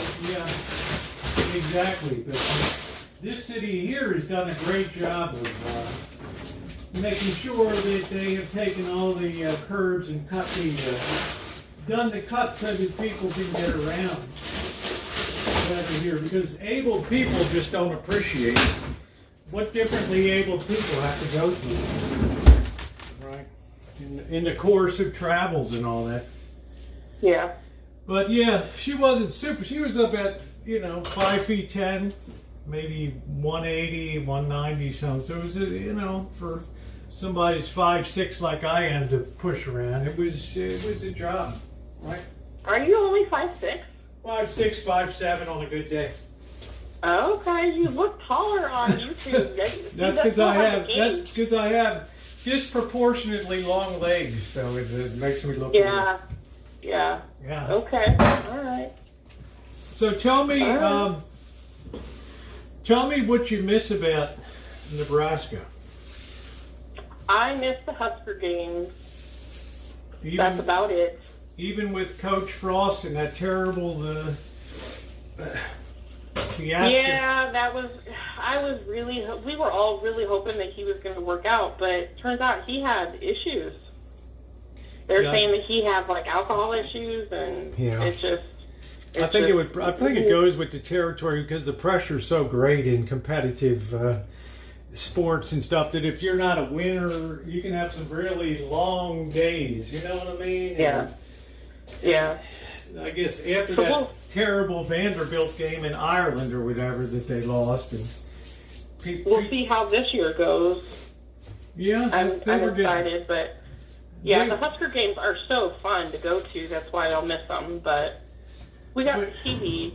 So now down there, you got the Tennessee Volunteers down there, which are always a good football team in the SEC and everything. So that's nice. Yeah. So I just wanted to call and say hey. And well, wait a minute. I'm not done picking your brain yet. Don't run. Oh, okay. You know how nosy I got to know a lot of stuff about people. Okay. Okay. So, well, what do you want to know? I want to know what's the thing that's besides the hunt and honey, and what's the thing that surprised you most about Tennessee? Probably how beautiful it is here. It's really pretty here. And it's year round. Well, except for this past year, but it's year round. And people are so nice.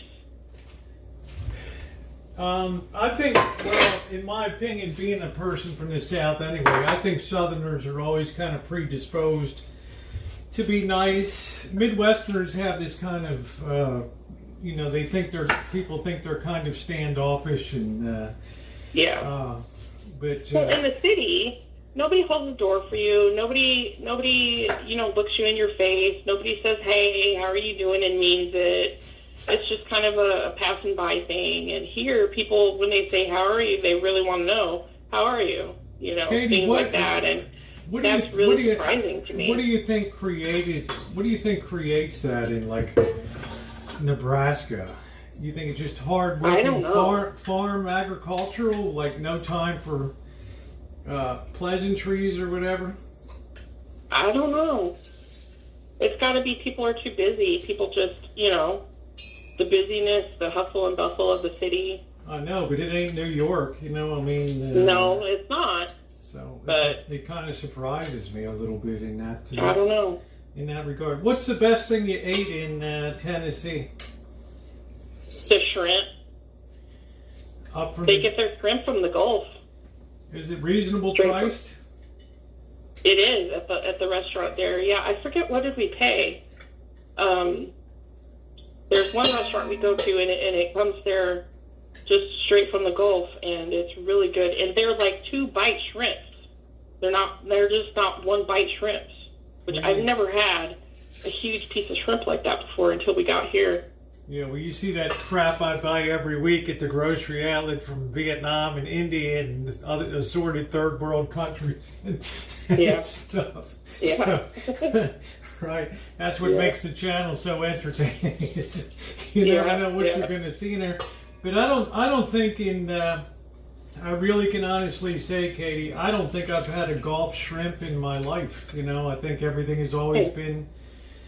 Well, maybe when I was younger, before it was imported or whatever, but they're pretty good.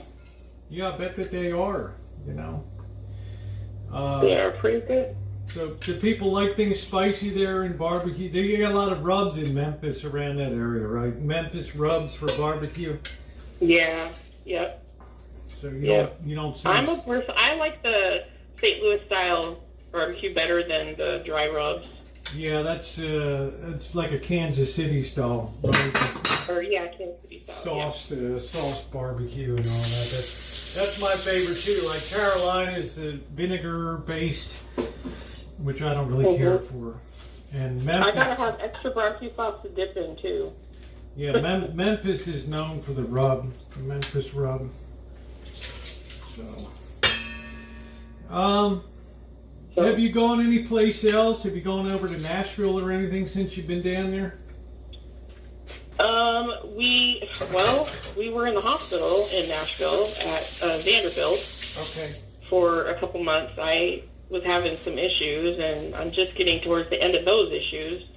But we didn't get to do any sightseeing or anything while we were there, of course, because I was in the hospital. Okay. But we hope to go back there someday, and I really have no desire to go to Memphis because we just hear that it's crime-ridden there, and so I don't know about all that, but we would like to go see, places in Kentucky, or there's a place called the Ark, which is supposed to be Noah's Ark replica, and I want to go see that. I think that's in Kentucky. That's close enough. We could go there. Yeah, that's supposed to be a pretty popular place. I heard. That's cool. Yeah, I don't really know. I mean, a lot of people are not real happy about Memphis, and it's a dangerous city. But I mean, I grew up in Baltimore, so I mean, to me, it'd be another day in the park or whatever. But for a lot of people, it's not their cup of tea. But you're far. Yeah, I have no desire to. And even I find myself, so I grew up in the city, and we lived there. So I'm 43. And we lived there until just 3 years ago, right? So I lived there till I was 40. And so you would think that going in the city now would not be a problem, but I'm just like so nervous. And I've gotten so used to the country lifestyle and the slower lifestyle that even when we have to travel for doctor's appointments or whatever, I cringe. I hate it. Yeah, for my part, I don't know what. I guess I have a mental problem or something. But I'm always incredibly drawn to ghettos and very, very dicey places to go and hang out. But I guess different strokes for different folks. But I'm glad that you like. I'm really happy that you found a great home there in Tennessee. A lot of people want to move to Tennessee, and a lot of people have moved to Tennessee.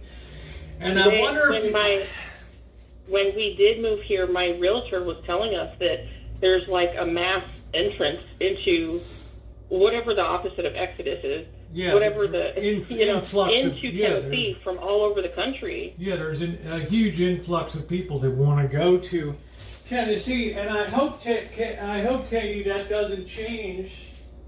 Yeah, the complexion, like Colorado. So many people streamed into Colorado. And so many people have gone into Texas now that it's actually changing, the dynamics of what people wanted to go to is becoming what they left. You know what I mean? It's because of the onslaught. That's why, in a lot of ways, I think Mississippi's such a kind of undiscovered gem, because not everybody's beating down the door to go there. Although I can envision a day when people might absolutely go there or whatever, so I don't know. So I hope that but you can always. Are you staying at RV parks, or what are you staying at? Oh no! We bought a house here. Oh, nice. Okay. Yeah, we bought a house here in a little town called Pocahontas. Yeah, I've heard of Pocahontas. Yep. Oh, have you? It's a little tiny town. Yep, I've heard of Pocahontas. Yeah, about 2 hours west of or east of Memphis, on the Mississippi border. Yeah, that's great. So, but what a pleasure talking to you tonight, Katie. To finally be able to. I wanted to also say thank you for always responding to my messages with like a complete sentence. Yeah, you're one of the rare ones that gets, instead of a phrase, you get a complete sentence with a period only. I get a period and a capital letter. Yes. So, people have. Yeah, aren't I horrible? Right. Poor Noreen, who's out there, she'll write me, people write me these long things, and I appreciate you letting me know. Like, is that it? If you reply with like one word or something. I know, but I'm not tooting myself, but if you saw the volume of mail that comes in, here, because I have almost 7,000 videos, and I have people comment on videos that I put up in 2013, 15, and I got to go back and watch the video to see what they're talking about and stuff, and So I apologize for that. And plus, coming out of the business world, the high pressure business world in Hong Kong and places like that, it was drilled into us that you better keep it exceptionally brief when you're communicating. Well, so. I try to make a point with my emails and be concise. So hopefully that helps. Yeah, it's all good. Yeah. And I always appreciate your input too. Yeah, thank you very much. All right, well, thank you for calling in so much. All right, it was good talking to you. Hi, everybody in the chat, and I'll be back there in just a second. There's Katie. What a wonderful gal. Look at her. All right, thanks for calling in. Bye-bye. I knew Noreen would be right there. Right. Noreen's like, what do I got to do to... what do I got to do to get... Shit. Noreen, you're just, you're a special case, honey. I don't know what to tell you, you know. Be nice to me, okay? I've had a very tortured life. All right. I've had a tough life, all right? Last thing I need is Noreen laying into me. Right, what are you doing, Rosie? What are you doing? All right, I've just been babbling away. I can do this stuff in my sleep, making pies. There goes our zest into our lemon and our H2O. People hate to hear me say water, but there it is. Yeah, Katie's really cool. She's a very dynamic person, right? And then there's poor Noreen. Right. Okay. Yep, it'd be like today, I really figured out where I sit on the packing order around this whole operation here. Pocahontas, there's also a Pocahontas, Iowa, which is pretty famous up there. There's a few of them around, so the phone line is open. All right, we're going to put in our cornstarch and our sugar here. Oh, it's nice to hear people on the phone. Katie's pretty funny.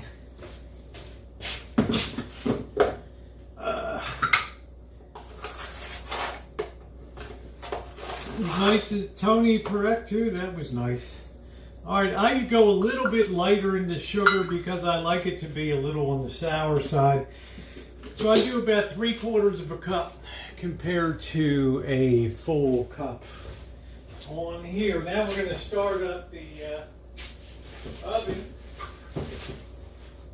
We're going to blind bake this. See, I just make these pies with my eyes closed here. Let's get the oven going here. All right, we're going to bake off. We want that. I really want that thing to be frozen now. I don't want that baby to be frozen. Let's get the cornstarch in or we won't get it set on the pie.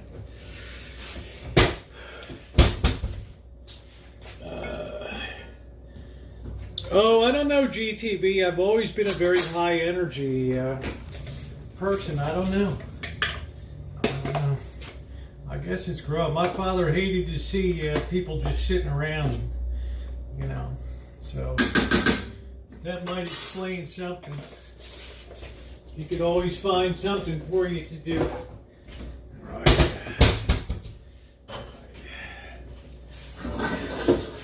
We got a nice start to a filling here. We got to get our eggs too now. We're going to save our.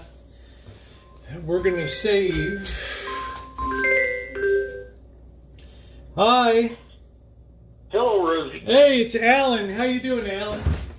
I'm fine. Well, I hope you're fine. We worry about you. Obviously, you know that. Well, I mean, it's, you know, the thing about it is they think my kidney problem is due to Agent Orange, and so I got to get classified by the VA, and because if I don't, then, you know, my insurance, it won't pay as much as if I get classified as I'm just saying, Ancient Orange. You know, we care about you a lot. We love you in the chat, so I know we know you've gone through a lot. We don't have a lot of heroes here, but you're certainly one of them that we have. So, well, thank you, Rosie. I don't feel like a hero, but I appreciate it. Well, you keep paying and paying and paying and paying for being in the service. You know, it doesn't stop.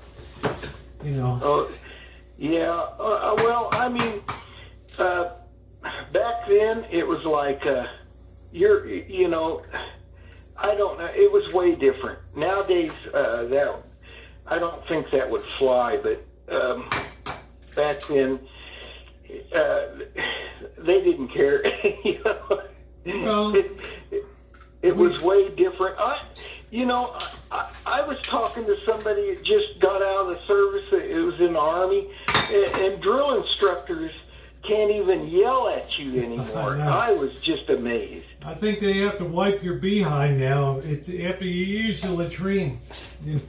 I mean, I just couldn't believe it because that's all they did was yell at us when I was in boot camp. Yeah, it's like the boss yelling at me all the time. It makes an impression, you know. Yeah, I mean, it's like as soon as you would hear your drill instructor's voice, I mean, it was like you snapped to attention. I mean, it was like you just get so used to that. It's like, I mean, they brainwash you. That's why I like R. Lee Ermey in Full Metal Jacket, right? Marine Corps. I mean, he just went in and just played himself every day, you know, scared the hell out of me in the audience, right? Like, oh man, what a bad you know, day. I heard the Marine Corps still does it, but the Army, you know, and especially even boot camp was all, you know, hard. But boy, when I went to airborne training, that was a whole different experience, you know? Yeah, that's what Monkey Boy said when he went from Army to Rangers, you know? It was like a quantum leap and stuff. Hey, Amanda, how you doing? But my point was you've gone through a lot of stuff here, and you're continuing to go through all this stuff. Oh, yeah. Yeah. So it makes us depressed a little bit sometimes on here to hear it, you know? Yeah. You know, it's just that I'm the kind of person, I just don't believe in feeling sorry for yourself, just plowing on no matter what, you know. Well, that's why I was glad you were down at Palm Springs and able to just see the sun for more than 22 minutes in a day or Well, it was just beautiful. I had a lot of fun down there. The person that let me stay at their house, I had the run of the house, and they golfed with me a few days, and we had a lot of fun. And then I went by myself a few times and had a lot of fun. How was Elmer's? Was it okay? Oh, I went there like 3 times and had different. It's absolutely just fabulous food. You know, I like to sit out there and I like to look at the mountains up there in the morning and everything, and it's just so nice, and everybody's so chill in Palm Springs, and it's so cool. And the people are really nice there too. Most of the people are nice in Palm Springs. Yeah. And I had a lot of fun and golfed almost every day. One day I golfed 2 rounds. I was exhausted. Oh man, I don't know how you when I did that. I would be dead 36 holes of golf. You got to be kidding me, man. Please don't tell me. Please don't tell me you were walking your bag. You know. Oh no, I was on a cart, but it still wears you out. Oh, of course that's it does. A lot of golf. Yeah, of course it does. Yeah. You know, but it was just you're out in beautiful weather. I mean, it was just fabulous. You know, so but shoot, I have all these people. They know I've been going to all my neighbors. And all these widows, gals, they bring me food. And I don't want to hurt nobody's feelings, but I don't need no more food. They're trying to, yeah, well, they're, you know, okay, I'm not going to say anything, you know what I mean? But I'm sure you ring a few bells down there, Alan, you know? Yeah. You know, ring my bell, right? What do they, huh? They care about you, you know? I mean, you know, it's kind of nice. Yeah, but you know, I'm sort of a hermit in a way. You know, I like being by myself. You know, people don't understand that, but I like company. Don't get me wrong, but then when I go in my house, I like to be left alone quite a bit. Sometimes, you know, sometimes I just like to be alone. Yeah. I know that sounds funny, but no, it doesn't sound funny. I mean, you know, there's a limit to hospitality and niceness, and sometimes you just want to close the curtains and nobody's home. You know what I'm saying? So yeah, I mean, walk around in your shorts and an old shirt, you know, and you don't want to really visit with anybody or nothing. I mean, well, you know, you have a curse, Al, you can't help it if you're a lady magnet. It's just the way it goes, you know? Right? Chick magnet. Yeah, you're a chick. Yeah, you're a chick magnet, man. You can't help it, you know? Right? That's funny. Right? You can't help it, Al. It's just who you are, you know? So you either have to deal with it, right? You can read, like, maybe Elvis's book, How to Deal with Popularity and all that stuff, and you'd be all set, right? You know, I guess it sounds terrible, but I like being home with just me and my cat, and I'll sit there, and my cat will sit on my lap and watch TV. Well, I'm just thinking, you could be with the boss all day. How about that? Talk about a horror show. Well, I know. Now I know why his nickname's Boss. Yeah. Boy, yeah. People always say, why do you call them bosses? They just stick around the channel for about a couple weeks and you'll understand. Watch a few of my visits down there and think you'll understand perfectly. But he's got a heart of gold. One thing I've learned about him by talking to him is he's pretty much a perfectionist with everything he does. Yes, he is. He likes things, especially with hobbies. Like I was surprised because a couple of years ago, Bobby gave him a scale model of the Missouri to put together, and I never in a million years thought that he would actually build that thing. And I went over one day, and not only did he build it, he did an exceptional job on putting. I was just absolutely, I was shocked.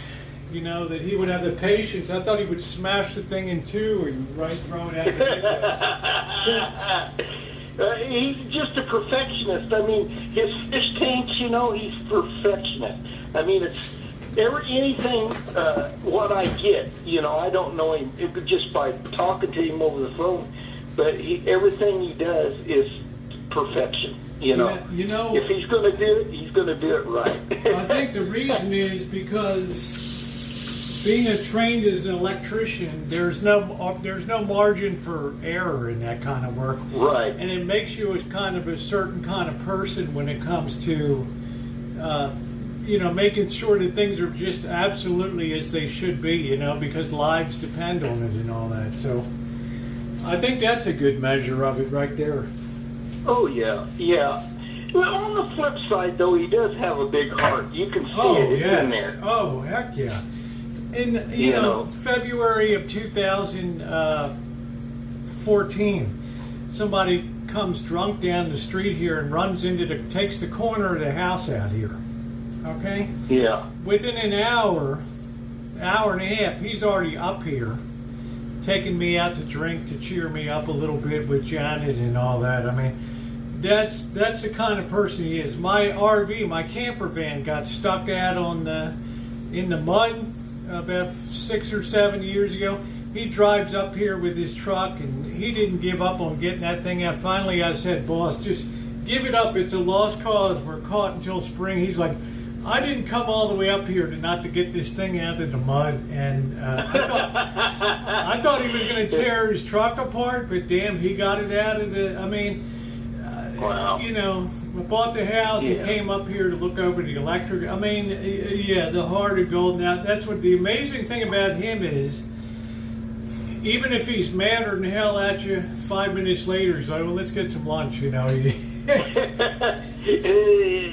he forgets it fast, right? So. Yeah.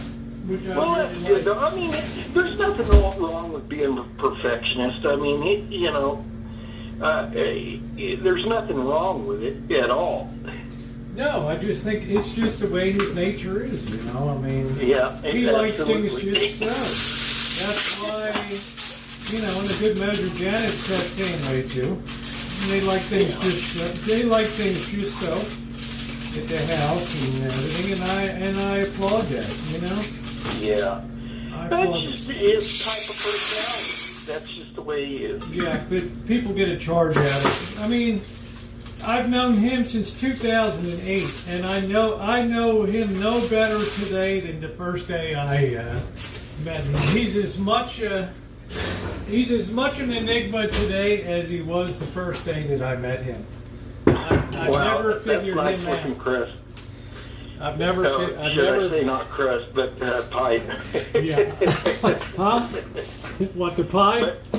Yeah. Yeah, I'm just talking and baking here because that's what I do. The boss says all I do is talk. He says the only skill you have is talking all the time. That's it. So you should have been. I don't know if you were on the channel when I was doing the flooring job with him down there at his place a couple years ago. No, but he absolutely he absolutely told me that you worked your butt off down there. So. Well, I just, you know, I'm like you. I just enjoy. If you're gonna work, I only know one speed: work or don't work. That's it. Well, right? Yeah. Well, I mean, time goes slow if you stand around and think about it. You just get in there and do it. Yeah. You know. But between. Go ahead. Oh, I was just going to say anyway. I just wanted to talk to you and say hello to everybody. I don't think it's raining yet here, but we're supposed to get a lot of rain. Man, it's been terrible around here. Absolutely terrible. And we're supposed to have a lot of wind tonight here. Yeah, we had a bit of wind. Not quite as windy, but it's supposed to be windy overnight. I always dream about these big redwoods coming down on me in the middle of the night. Well, yeah. Oh, yeah. But they tell me redwoods. They tell me redwoods are very well anchored, though. So. Yeah, they usually are. You know, that fruitless mulberry, that thing has more limbs. It don't surprise me because I had one in my yard, but they just grow so fast, it's unbelievable. I hate that freaking thing. But your almond tree now that you planted looks good. It looks like it's really going to do good. I think it'll do good. It'll like the location. You know? Yeah. And, well, almond trees, they're not too hard to grow. So no, not at all. No. The only bad thing about them is they don't have a good root system. So if the ground gets really wet and a wind comes up, it's not, you have to really watch them. Yeah. Besides that, there's not, they're pretty. Yeah, and I mean, if you grow an almond tree, it's a little bit of work to deal with the nuts and to take the husk off and, toast. But you got quite a bit of work done in 2 days, and thank goodness you did because of the weather. I would be so angry if I saw this weather now and I hadn't have done the work that I did. I'd be so mad. But I can't. The rancho is pretty good size. All your yard and everything, and after it rains and the sun comes out and warms up a little bit, I can't imagine how much you got to mow that thing. It's just a constant. And now with the global warming or whatever, it's a year-round endeavor now. So, right? But I better get off here and let somebody else talk. I just would say hi, and I'll talk to you later, Ruth. All right. Well, it's great to talk to you, Alan, and you take it easy, okay? You too. All right, my friend. Take care. Bye. Okay. All right. The one and only. I'm having a couple of these leftover shrimp from the other nights. It's raining. That's all it ever does here is rain. Alan's an interesting guy.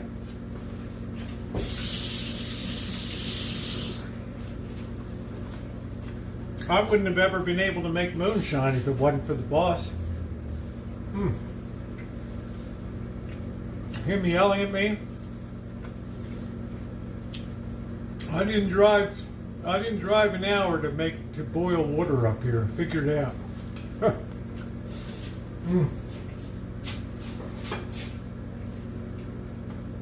I have a new cutting board, but I haven't put it into service yet. But this thing's done well for me.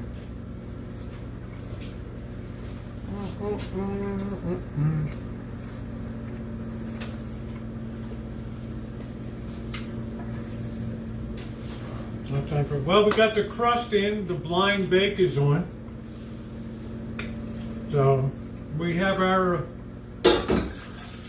filling ready to go. So we just have to be patient now. And ooh, I get another lemon pie. I like woodwind. I can't give up my woodwind. I'll be back in a second.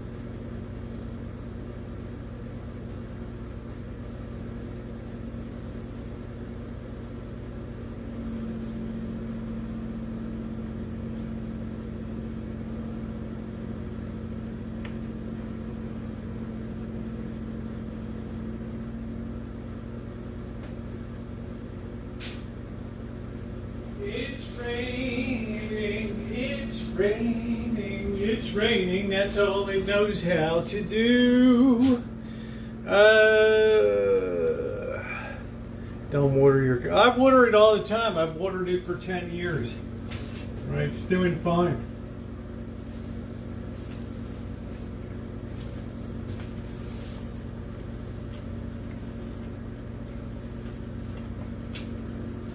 I got a nice new bamboo one. I've never been sick. I've had this thing and everything. I don't really get sick anyway, but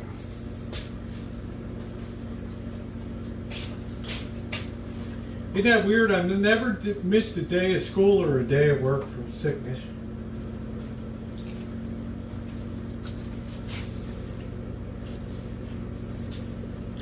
What the hell happened? Here we go.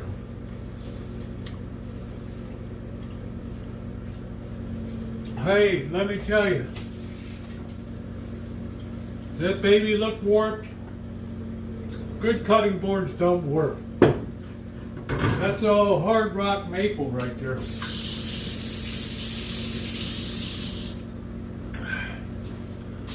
My head will warp before that baby does. That's for darn sure.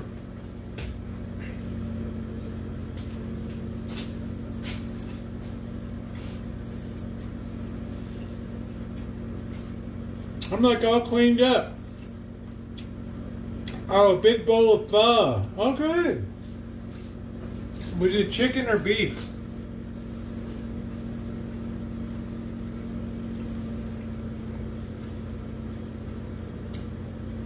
Looks like Martha Stewart. I'm having a bowl of pho today with Snoop Dogg here on Gobbler Hill or whatever the hell it is. Hey, Noreen. Drop me a line.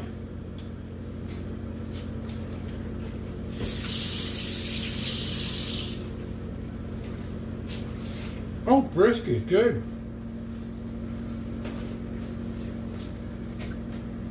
Pho is good. Pho is good. I'm just gonna have some noodles tonight because I did the brown sugar apple glazed pork chops last night, which were amazing.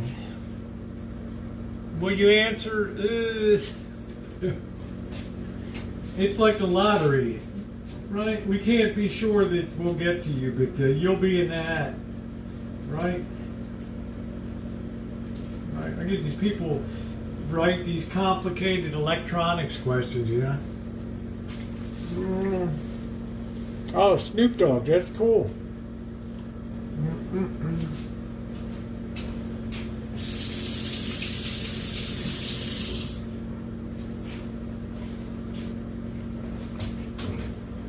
Our pie is starting to look pretty good. We'll turn on our convection fan here. Hey James, throw out the lifeline, show out the life. Don't forget, if you want to play a song, the link is there. If you want to text a speech, you want to hear Brian, you can do that.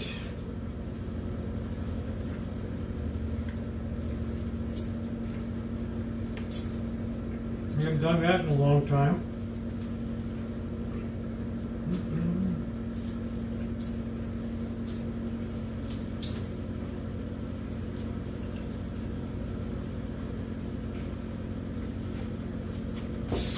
Cold shrimp. Let's take a peek outside.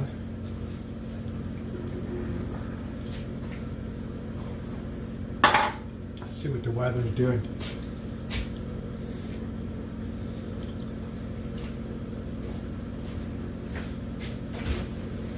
Oh, hell, man. Oh, hell.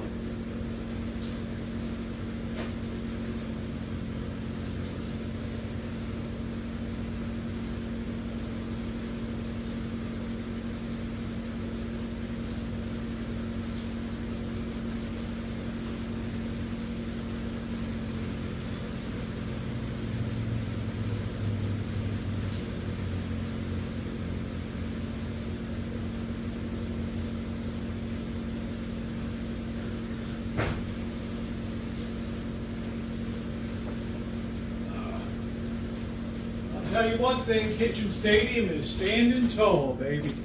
Standing tall.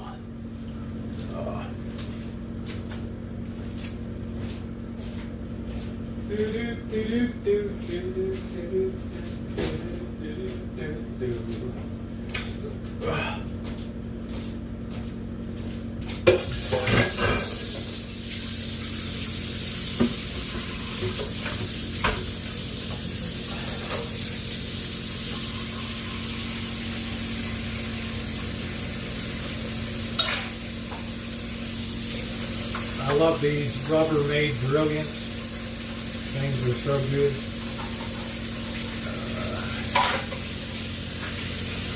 So well made.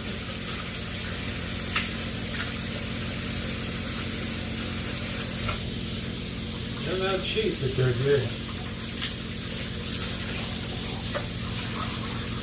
The way they lock them, you get a good poly, good seal, you don't get that nasty staining of the plastic and everything. I like that. Let's see.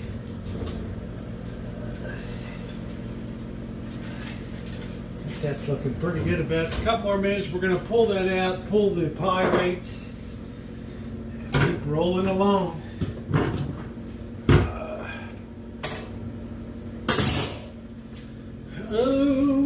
We gotta get ready to record this baby.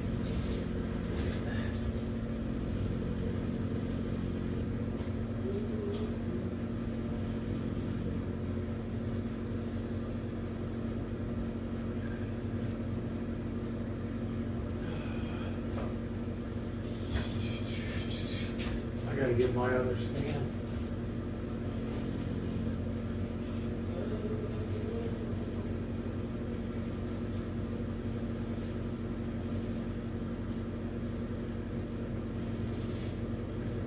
Boy, is it nasty out.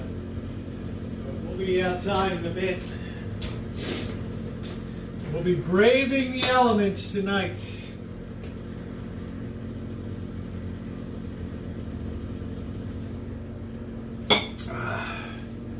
Alright, I think we can pull this out. Let's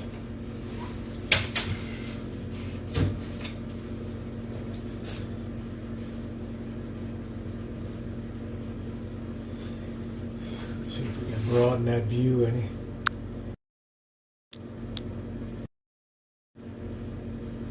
Let's see, is that wider angle? Maybe that's a bit of a wider angle, huh? I don't know.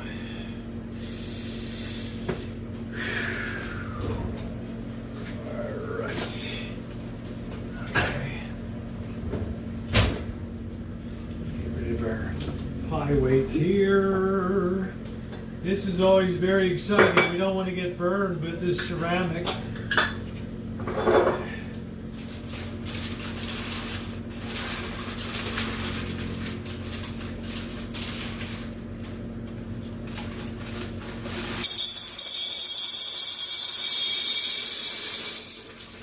Oh, perfect shot. Right there.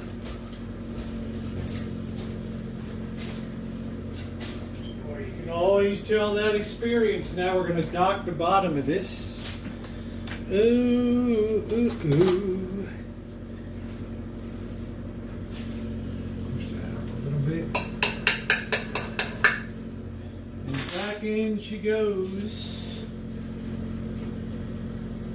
That should hold its shape.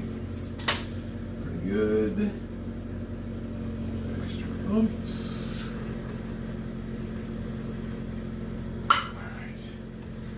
And she goes. All right.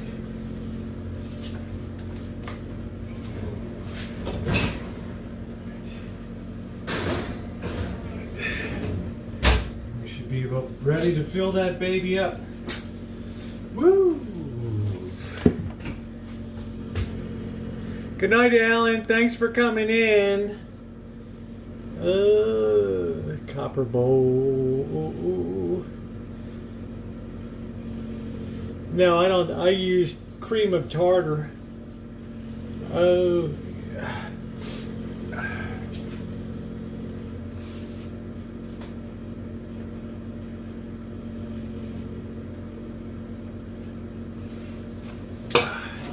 Easy baked pie.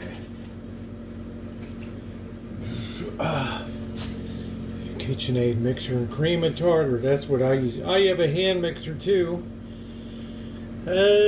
Says meringue made with two. You can, but you're not going to get much meringue out of it. Oh, for this recipe for the lemon, you need to have 5 egg yolks. And then let this baby hit the set point. That's what we're going to do.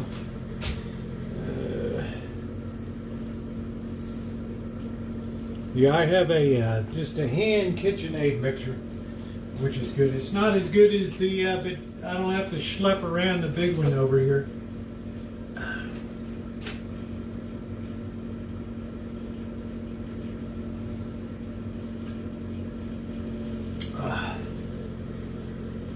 Oh, I can't believe 7 o'clock this baby will be done. That's called baking, guys. That is called shaking and baking.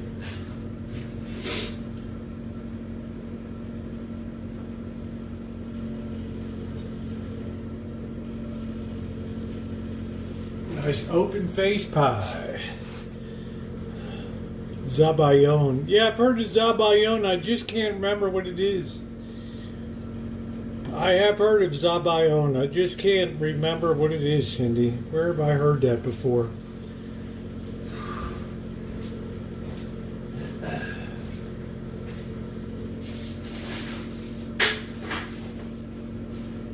It's like a, is it a zest or something, or what is it?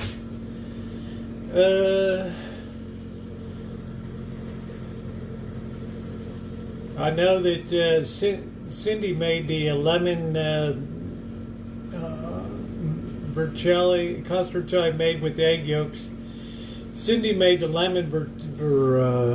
limoncello, which was delicious, absolutely delicious. There's nothing that gal can't do.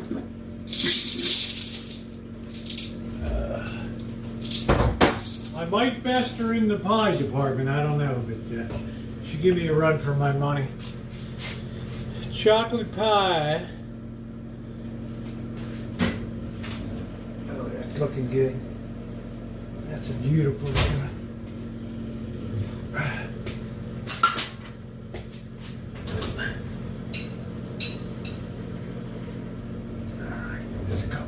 That'll be done. I like chocolate cream pies good. I love coconut cream.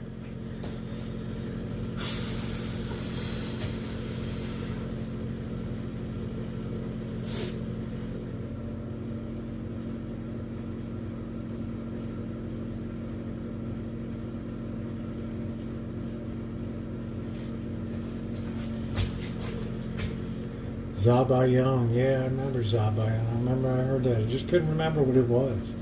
I couldn't remember if it was a dessert or what the heck it was. I remember it was good.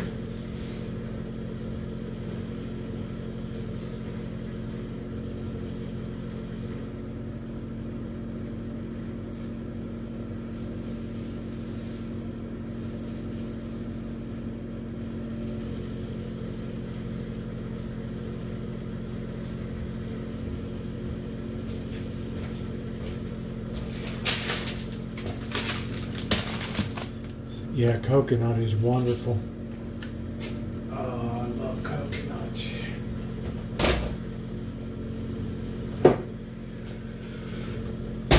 The best thing I like about baking is having everything cleaned up before you're done. I think that's so nice. Really nice. Next dinner, Mom, I'm making you a... Oh, wow. Wouldn't that be something? Coconut cake. I love Cindy. Your grandma's probably Paula Deen or something, right? Like Paula Deen's is like, it's just like like 4 sticks of butter in it or something. It's like, this would be a fine pie. This would be a fine cake. All right. That's really looking beautiful, isn't it? All right, we're gonna shake that a little bit more here. While we got the opportunity, don't be afraid. You know, you want maximum filling here, so I always shake it a couple times. Right.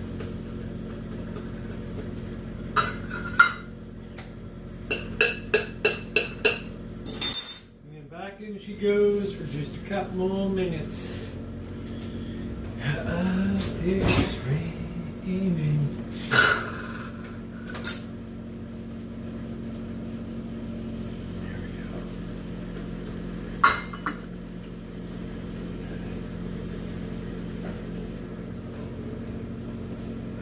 Pretty particular about my pie crust.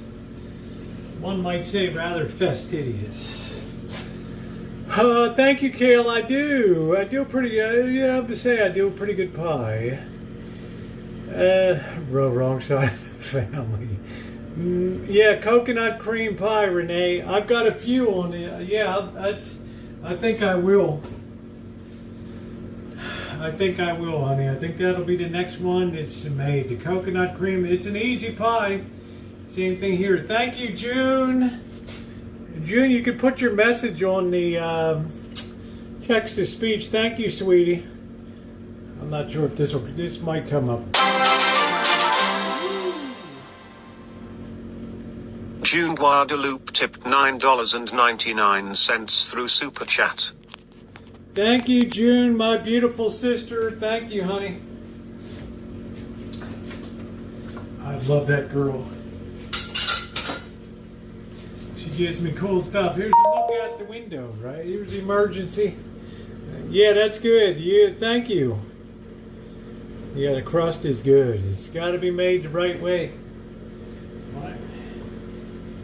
You don't want it too baked off. Thank you, June. The crust is not hard to make. It's just you just have to do it a few times. Once you do it a few times, it just becomes a natural feel. I like to use shortening too.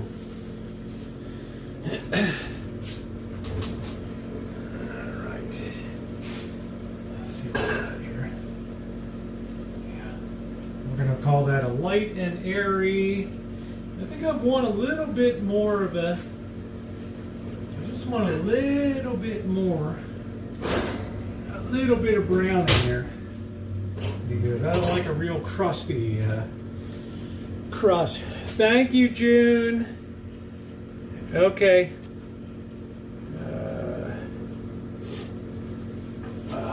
Hello, Colleen.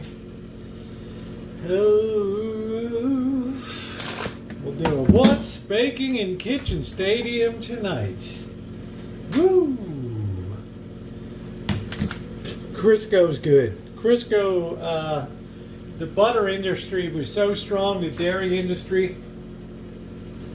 Would you believe that butter has twice the saturated fat of shortening?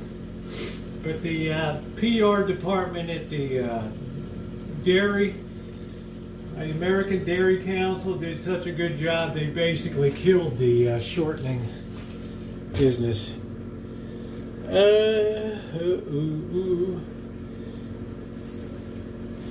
Amazing.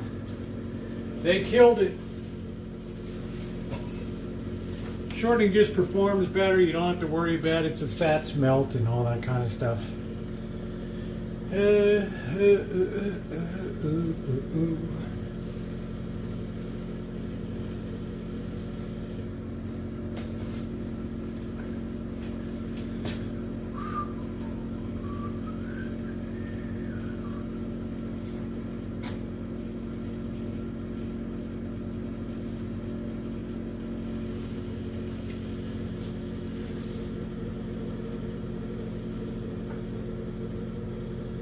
Yeah, I don't think it was the same though. I mean, I like the animal fat Crisco, but you can hardly find it anymore, right?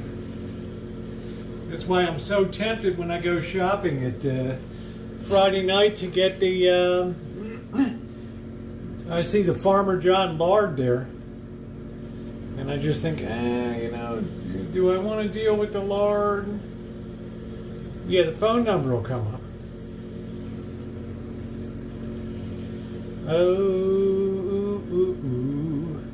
Just wait a bit though, I want to take a video of this.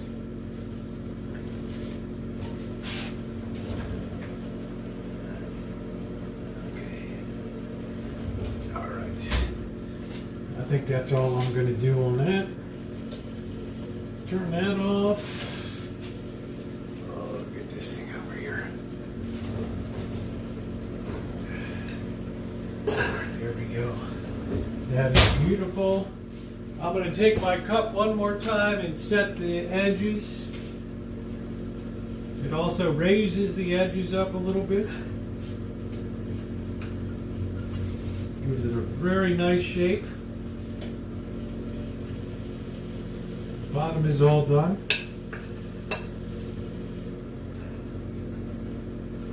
I always try to keep as high as I can on the open face. That's beautiful. Alright, perfect. Alright, that is absolutely perfect.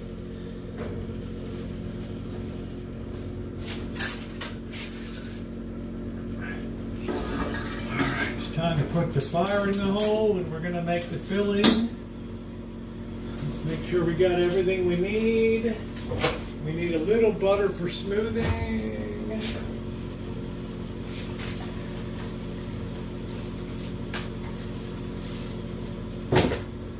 Do-do-do-do.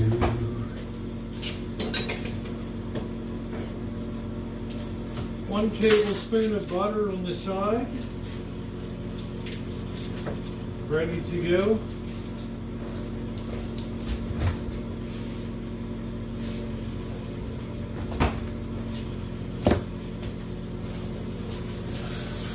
One thing we want to do is continuously stir this stuff. This is so critical to the process. You don't ever scorch your filling. That pie crust is really good. So we got plenty of filling. We're going to go very high. If we have any extra, we're going to pour it into a, we'll have lemon pudding with it. So we'll have that ready to go.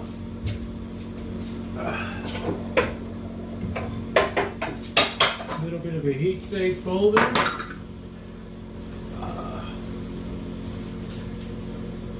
Hey Bianca, how are you?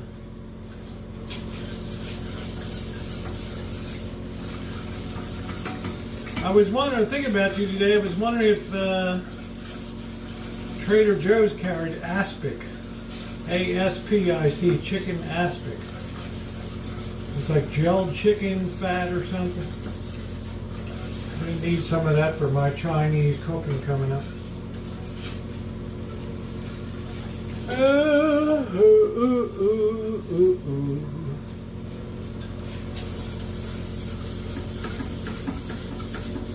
This is going to hit a nice set point. Pie shell's all cooled off nicely.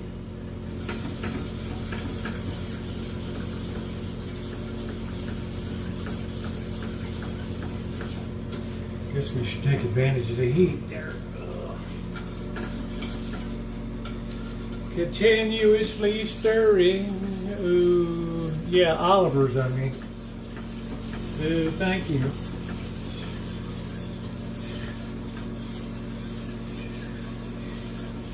What did I say? Grocery outlet? Grocery outlet, farmer bargain.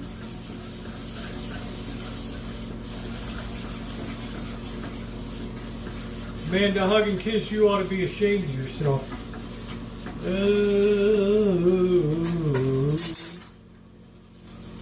We got our butter on standby to smooth it out. We got our spatula. She's steaming away nice. You'll never have burning if you just dedicate the 5 minutes to do it the right way. I tell people, mine burned up. Smart and Final, yeah. Aspic is really high-end European market. You put a little bit of aspic inside on the meat in the shalom bao, and it turns into a broth inside. Okay, we're getting close to the set point here.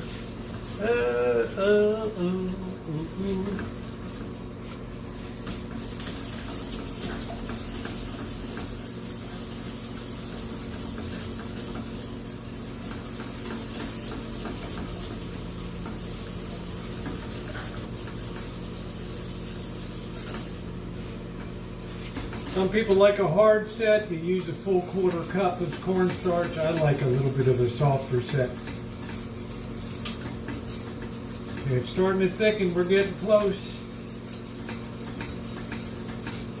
Oh, we're getting close. It's going to go boom, boom, boom.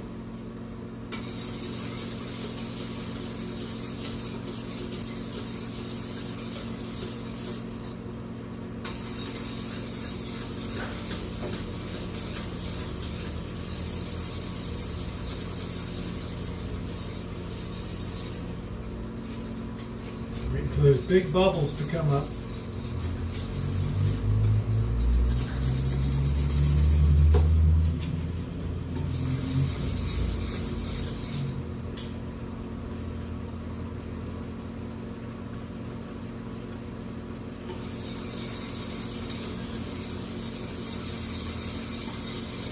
Starts to pull away from the side, and that's perfect. We're just about there. Oh yeah, nice big bubbles. We're at the set point. Now we just drop our butter in. That helps make it really silky. All right. We can turn that off. That's beautiful. All right. That butter should be fully melted by now. And here we go. Oh, perfect. Get all that goodness in, just the right amount. There we go. All right, that's what I'm talking about. Open-faced lemon pie.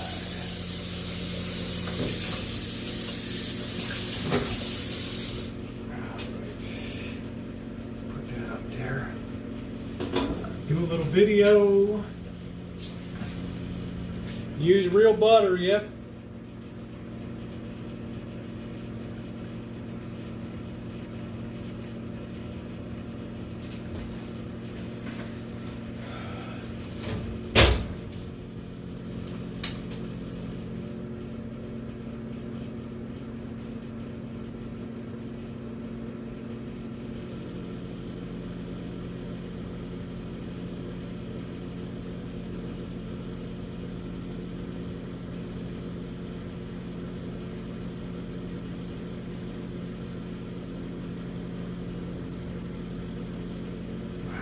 Let me borrow this thing for a minute. I'll take you guys out for 1 second.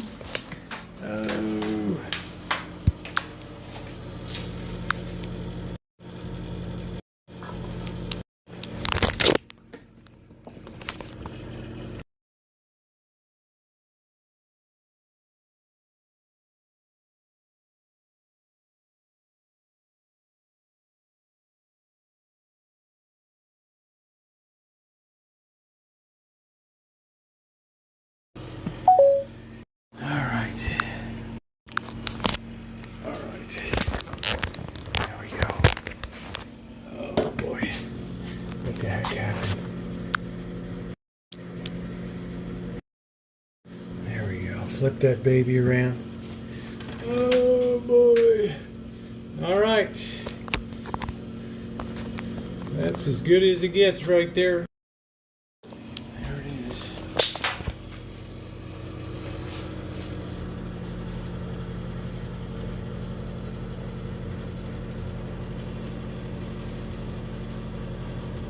That's going to be some kind of good tasting.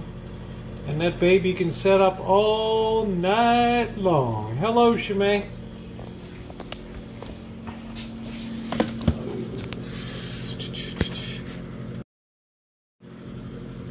Amanda, hug and kisses. That looks so good. You're to be commended for that. Well, thank you.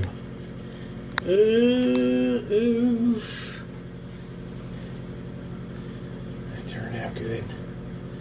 Yeah, that's the way it needs to be. People eat with their eyes. Some people come along and hit that with some whipped cream. Now, the important thing, if you don't want a gummy thing on the top, you've got to take a piece of plastic and you got to lay it right over. Push it down right on it. That way you won't get a hard, scummy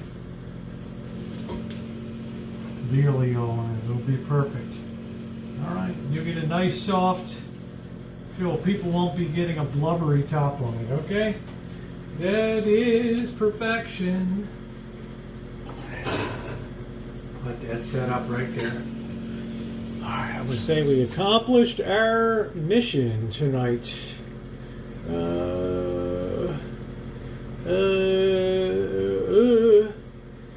thank you, Amanda. Thank you for the approval. I appreciate it. Very kind of you.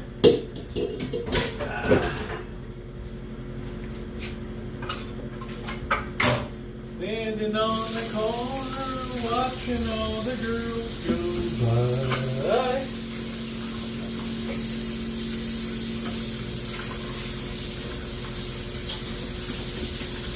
So that'll be a nice soft set. It won't be a really hard set. It won't have a lot of scumminess on the top of it.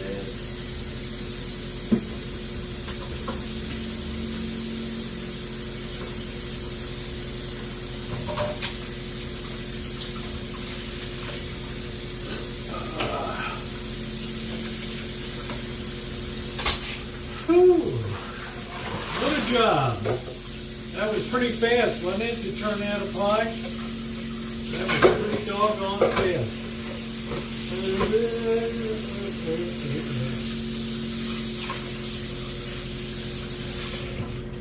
That was very quick to turn that baby out. No, the plastic, it cools down enough, the plastic just comes right off.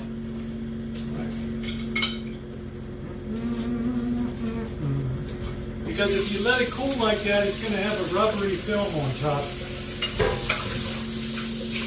and that's going to be no bueno. All right. You know, I don't have to refrigerate; it just naturally sets.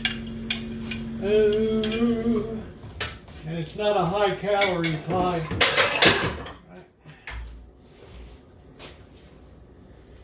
It's just a perfect kind of pie to make. So it's a nice treat to have at breakfast. It's a nice treat to have at breakfast, and it's, yeah, does it take a little bit of skill? Yeah, it takes a little bit of skill. But baking is fun, right? Baking is fun. Just making sure that's all the way down. Make sure that baby's all the way down. Top of there. It's going to be a nice soft set.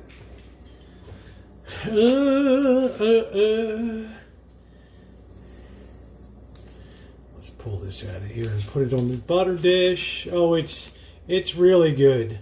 Oh, I'm sorry about the pain. Yeah, just put the plastic on it, honey. A YouTube short I'll be putting up later. But there it is. Hello. Hello, Rosie, darling. Hello. Kale, how are you, sweetie? I'm doing well. I'm just enjoying you, watching having you make your pies and thinking, what a great design book that would be. Yeah, honey, I love the way you think, you know. You're always like, you're so creative. It just blows me away, you know? Well, thank you. But I was seriously thinking, we need a Rosie recipe book, but then I realized you don't like to measure. Yeah, I don't measure at all, so people would kill me. It would just be called hack job baking, right? A little of this and a little of that, right? I mean... Yeah. You know, Jamie Oliver, he cooks like that. Yeah, I can't stand doing all that. You know, after a while you bake so much, you have an intuitive feel. Thank you, Nicole. You have an intuitive feel for what you're doing, right? This is true. But baking is very difficult, so I'm very impressed. How long have you been doing that? Oh, 13, since maybe 1996. Oh my gosh. A long time, 30 years. So I've been doing it a lot, baked when my kids were babies and all kinds of stuff. So you're a Martha Stewart. Yeah, without the Snoop Dogg, right? Hey Judy, hey, can we pick your brain a bit? Okay. You know, I'm a nosy person. I'm just telling you, so you don't have to answer anything that you don't want to answer. But I'm curious, describe to me your background and your education and how you got so creative with what you do and, your artistic side. Could you explain, like when you were a kid, did you enjoy doing that or what? Oh, for sure. I've always drawn. I've always done pictures and stuff like that when I was little. But I had such a roundabout way in my education because once I graduated from high school, I was going to do theater arts and psychology. So I went to UCLA. First I went to USC, and then I transferred over to UCLA. Wow, girl, you must be a brainiac, right, for USC? Ooh. Well, I mean... Just say, yes, I am, Rosie. Just say, yes, I am, right? Not really. I'm not really a brainiac. I'm just, like, artistic. You're a brainiac. They had a good film program at the time. Well, they Yeah, still do, of yeah. course. Yeah, yes, they did. But then I got engaged and moved to the East Coast, and that's where my whole life changed because once I got into Boston is like a very small city with like 200 colleges and universities. So I just dived into education there. So I went to Tufts, and at Tufts I went to the Museum of Fine Arts Boston to do painting because I love to paint. And then I discovered graphic design, and I heard that the best school at the time was the Massachusetts College of Art and Design, so I transferred over there, and I've been doing graphic design ever since. Yeah, could I hold on one second, because I want your opinion on something, you being very artistic and everything. Okay.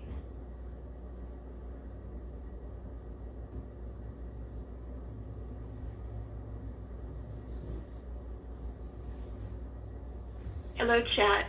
And you can be honest with me.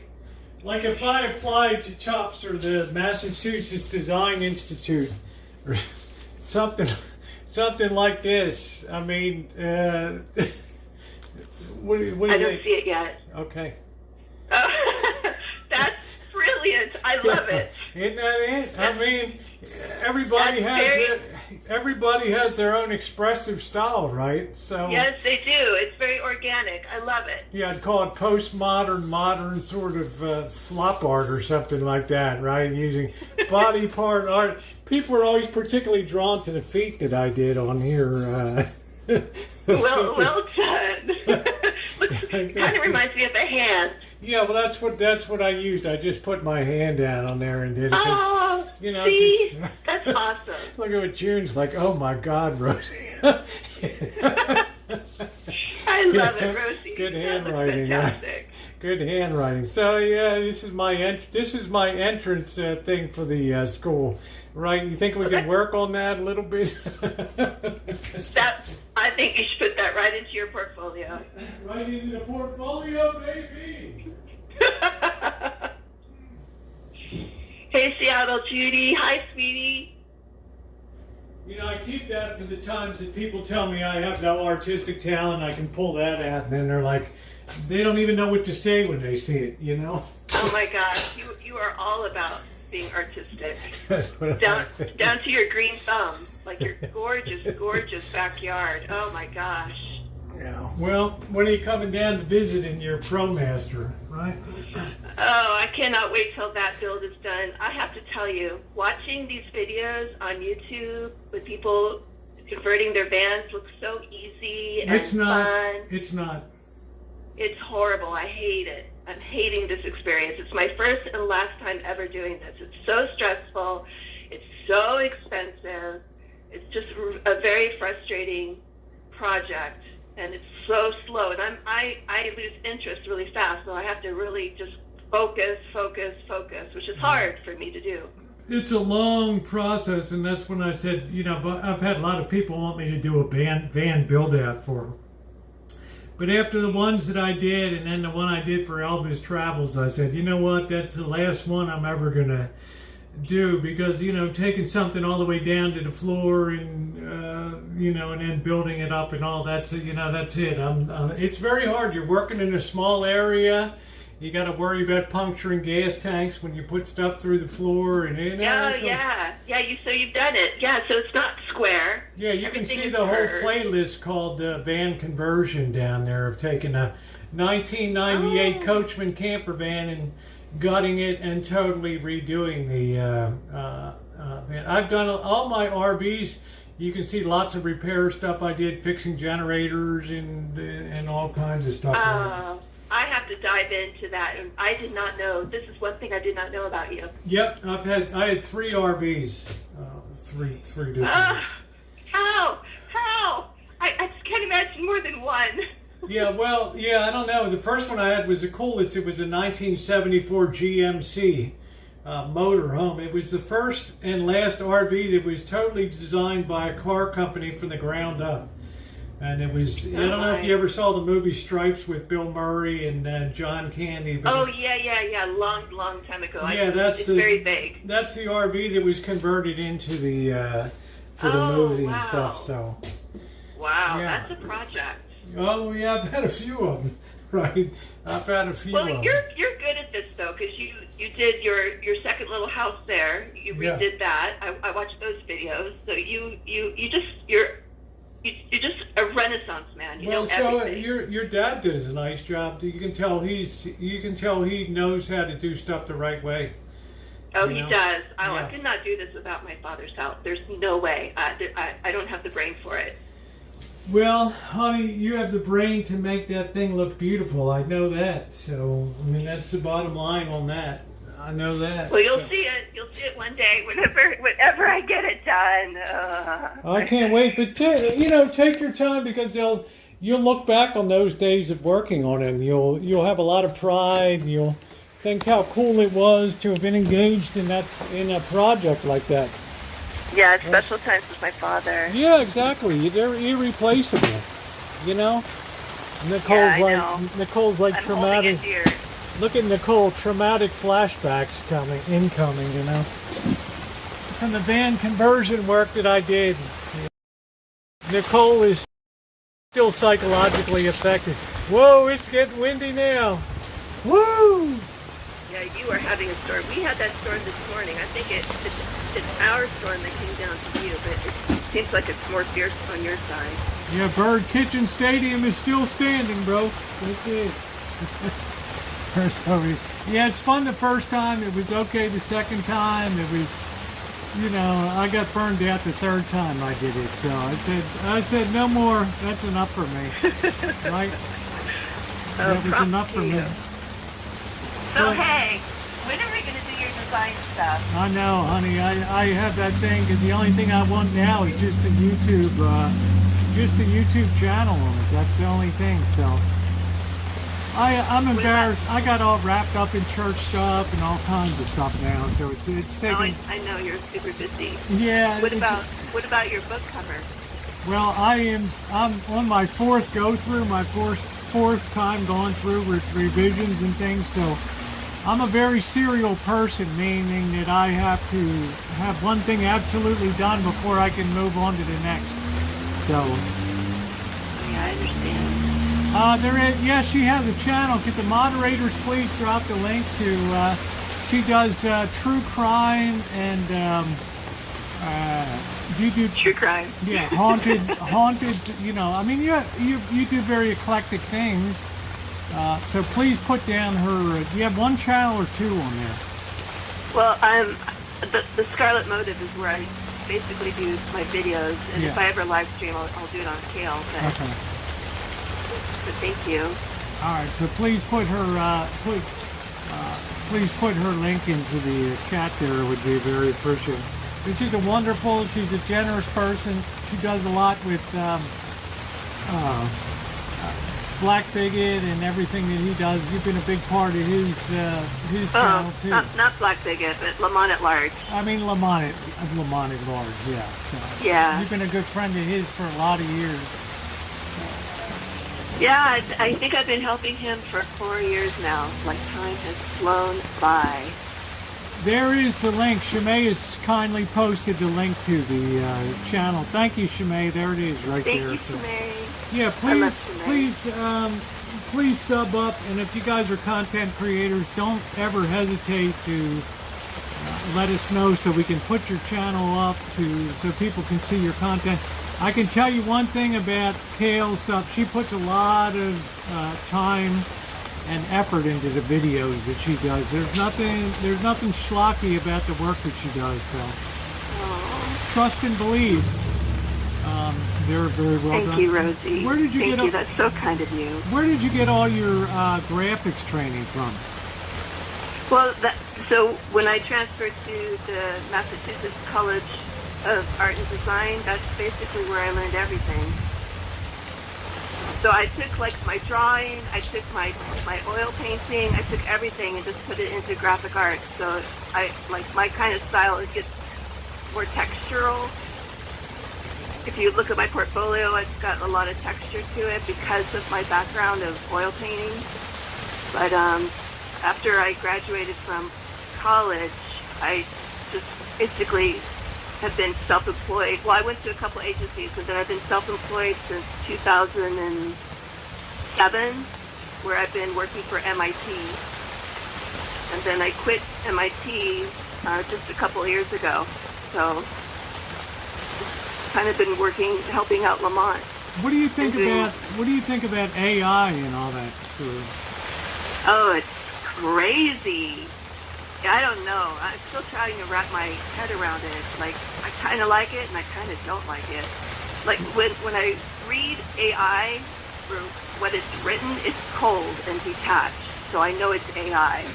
And then when I see, like in my graphic programs, I can actually just like make a circle in a picture and remove a person. Whereas in the old days, that would take me a day to do. Yeah, and now it takes 30 seconds. Yeah, and the other thing too is, the issue of I follow a channel that's a photography channel. Tony and Chelsea something or other. They're a pretty big photography channel, and they think it could be the end of photography with AI, that you can just render up any image that you want. And I wonder about that. You could put a lion inside a room and it will look real. Yeah, it's kind of spooky. It's very spooky because we're going to start losing the edges of what reality is, right? So. Yep, and then there's the face recognition, and there's already programs now that could look like you, and people think you're talking, so that's getting a little bit scary. I always worried back in the day when they had all the Lightroom and other things for photographs that they were manipulating beauty to such an extent that you might get a picture of like Yosemite with the falls or Half Dome or something like that. Or something on the wild Washington coast, and it might look so great that then you actually go there and you're like, what's wrong with my eyes, right? Why doesn't it look like, like we're shifting the paradigm of what beauty is, what natural beauty is anymore, It's true. It is definitely shifting, and I don't know. Well, that's just that's the philosophy major in me, anyway. So, shifting paradigms. Well said. I don't know. Like I used to always complain about things being photoshopped, but that's a drop in the bucket with what's going on now. Yeah, I think so, because now it's like it's been unleashed and nobody knows where it's going to go or what it's going to do. Now they put a face to it. The Chinese have come out with these things that can sit on the table, and it's a face that's looking at you and talking like AI and stuff. That's the last thing I want, right? In my, it looks like a real person, and it's just weird, looking, right? There's. I don't know if you're still on TikTok. I haven't seen you upload. No, I haven't been on TikTok in like a year. Yeah. Yeah, that sounds about right. There is like a Russian TikTok channel. I can't remember what it is, but when it was suggested, if they push it on you, they push you the video. Yeah. I thought I was looking at a guy, and I'm like, what's so weird? What's so different about this? And then they panned down, and it's a robot, and he looks so real. That's what I'm saying. They got these, Russian. Yeah, they got these weird things that sit on the table now with the face looks at you and talks and stuff, and it's so weird. Right? Like, I don't want that. Scary. I don't want that thing in my kitchen in the morning, you're in there scratching your sack and you got this thing, it's weird. right? I mean, it's weird. Extremely. I don't, pardon me. You know what I'm saying. I know. You don't have to apologize. Well, I just wanted to call in. And Yeah, talk to you I a little always bit love about the it. I love design. it. I love it when you call in, honey. I love it when you call in. So, take care of yourself. Keep doing your stuff. I think everybody should please sub up to your channel because she likes things just so, and she has a very, very, she does things to a very high standard. We love you, honey. I love you too, Rosie. All right, take care, babe. You too, honey. Bye-bye. Bye. What a gal, huh? I'm gonna get my dinner going here. What a gal.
Kitchen Stadium these days, we just laugh at the weather.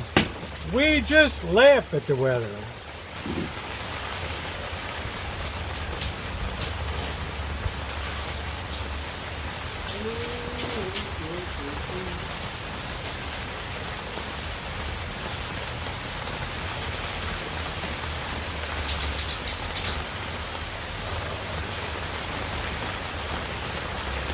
We don't care about no stinking weather. High and dry, high and dry. Ugh.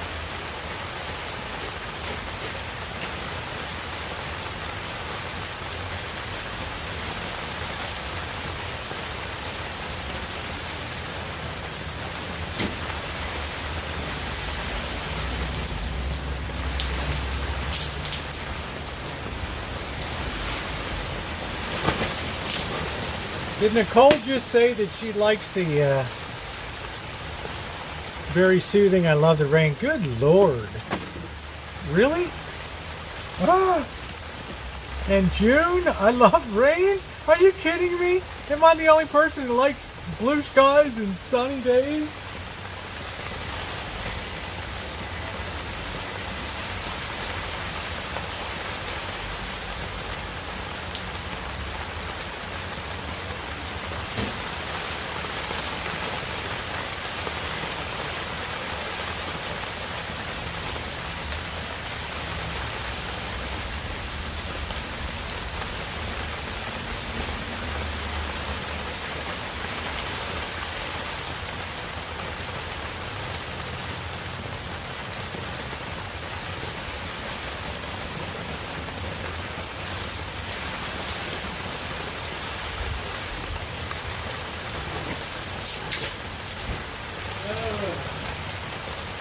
Whoa, what's going on here? Whoa.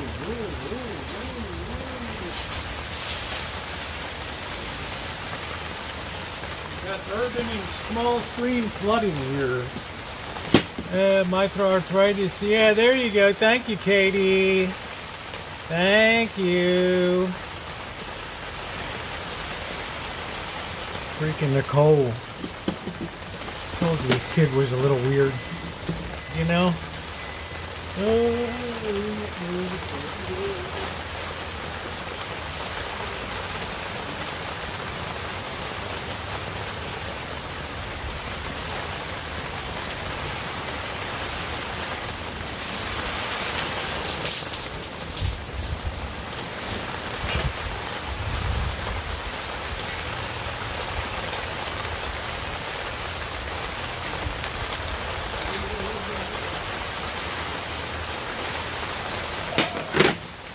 I despise the sun. Good Lord. Wow. Told you this kid's like a little weird, you know. It comes to an end like April 1st. And then we won't have rain until December.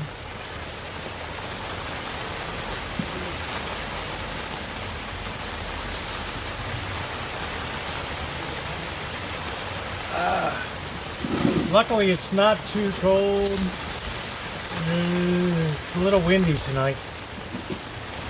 But these days, Kitchen Stadium laughs at the wind. Hello, Cheryl.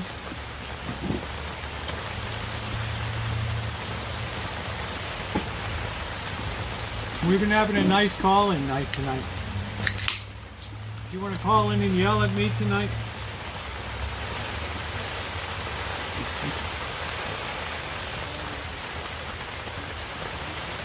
Anything you want to get off your chest? I don't cope well in heat. I just don't act. Yeah, I know. I saw you before. What's wrong with the leg? Oh, the...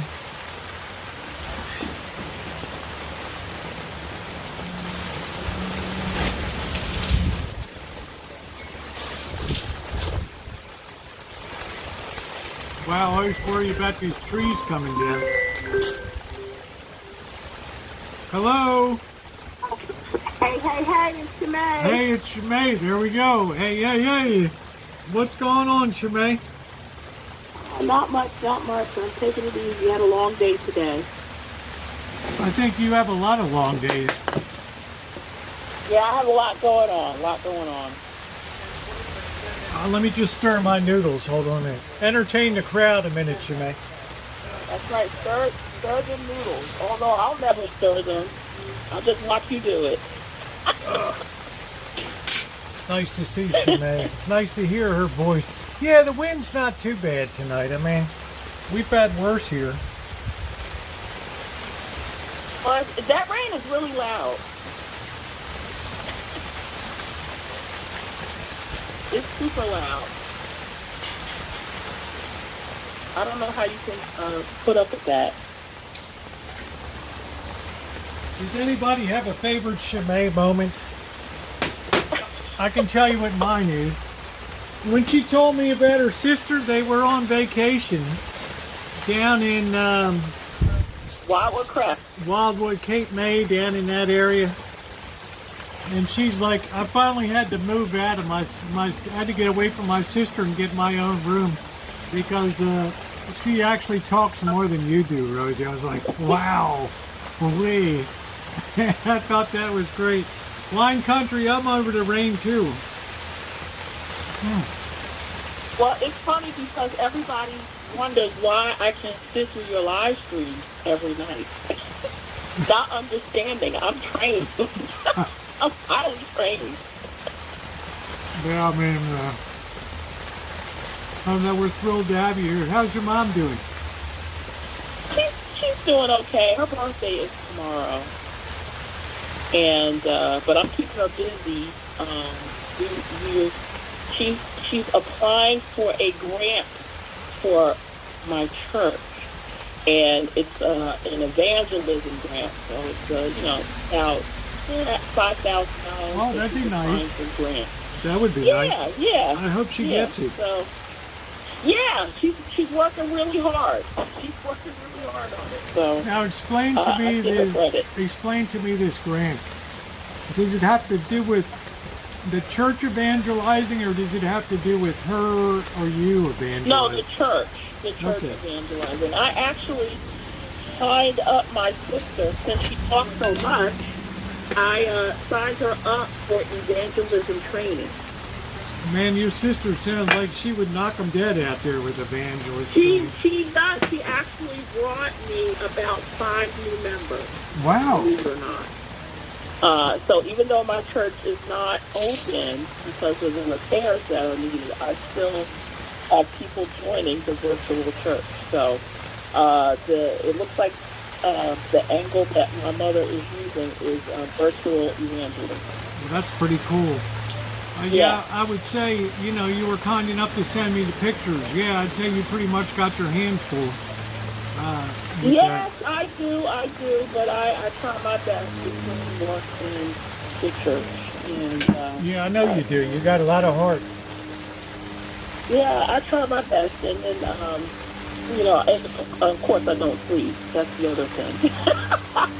In case you guys don't know, Shae is an ordained minister in the AME church, and she has her own congregation near Trenton, New Jersey. And she was kind enough to share some pictures with me with her church. And my favorite one, Shae, when you're standing out at the front there, all dressed up in your gear. It looks so officially cool, right?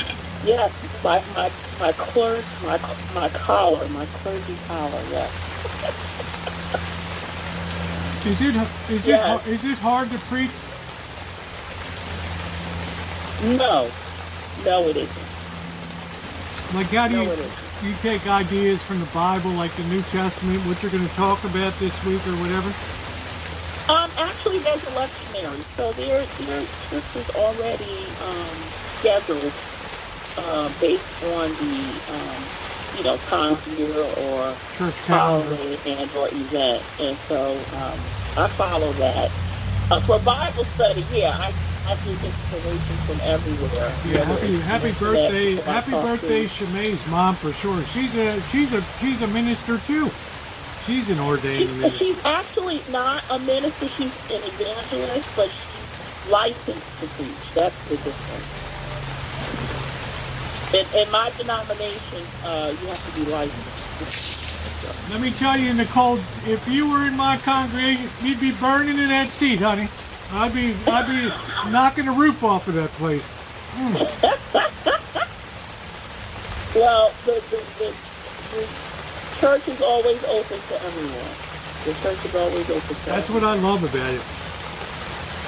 And the history is amazing, too. It's truly an American church. Were you surprised it was founded in Baltimore?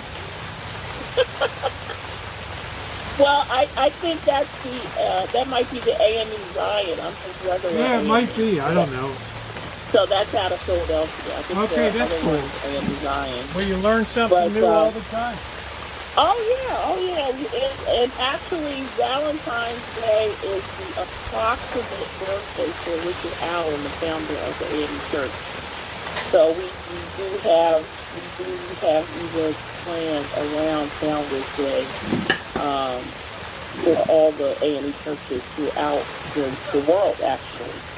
There's AME churches in Africa, there's AME churches in India, there's AME churches in Europe, as well as the U.S. But what are the roots of the AME denomination?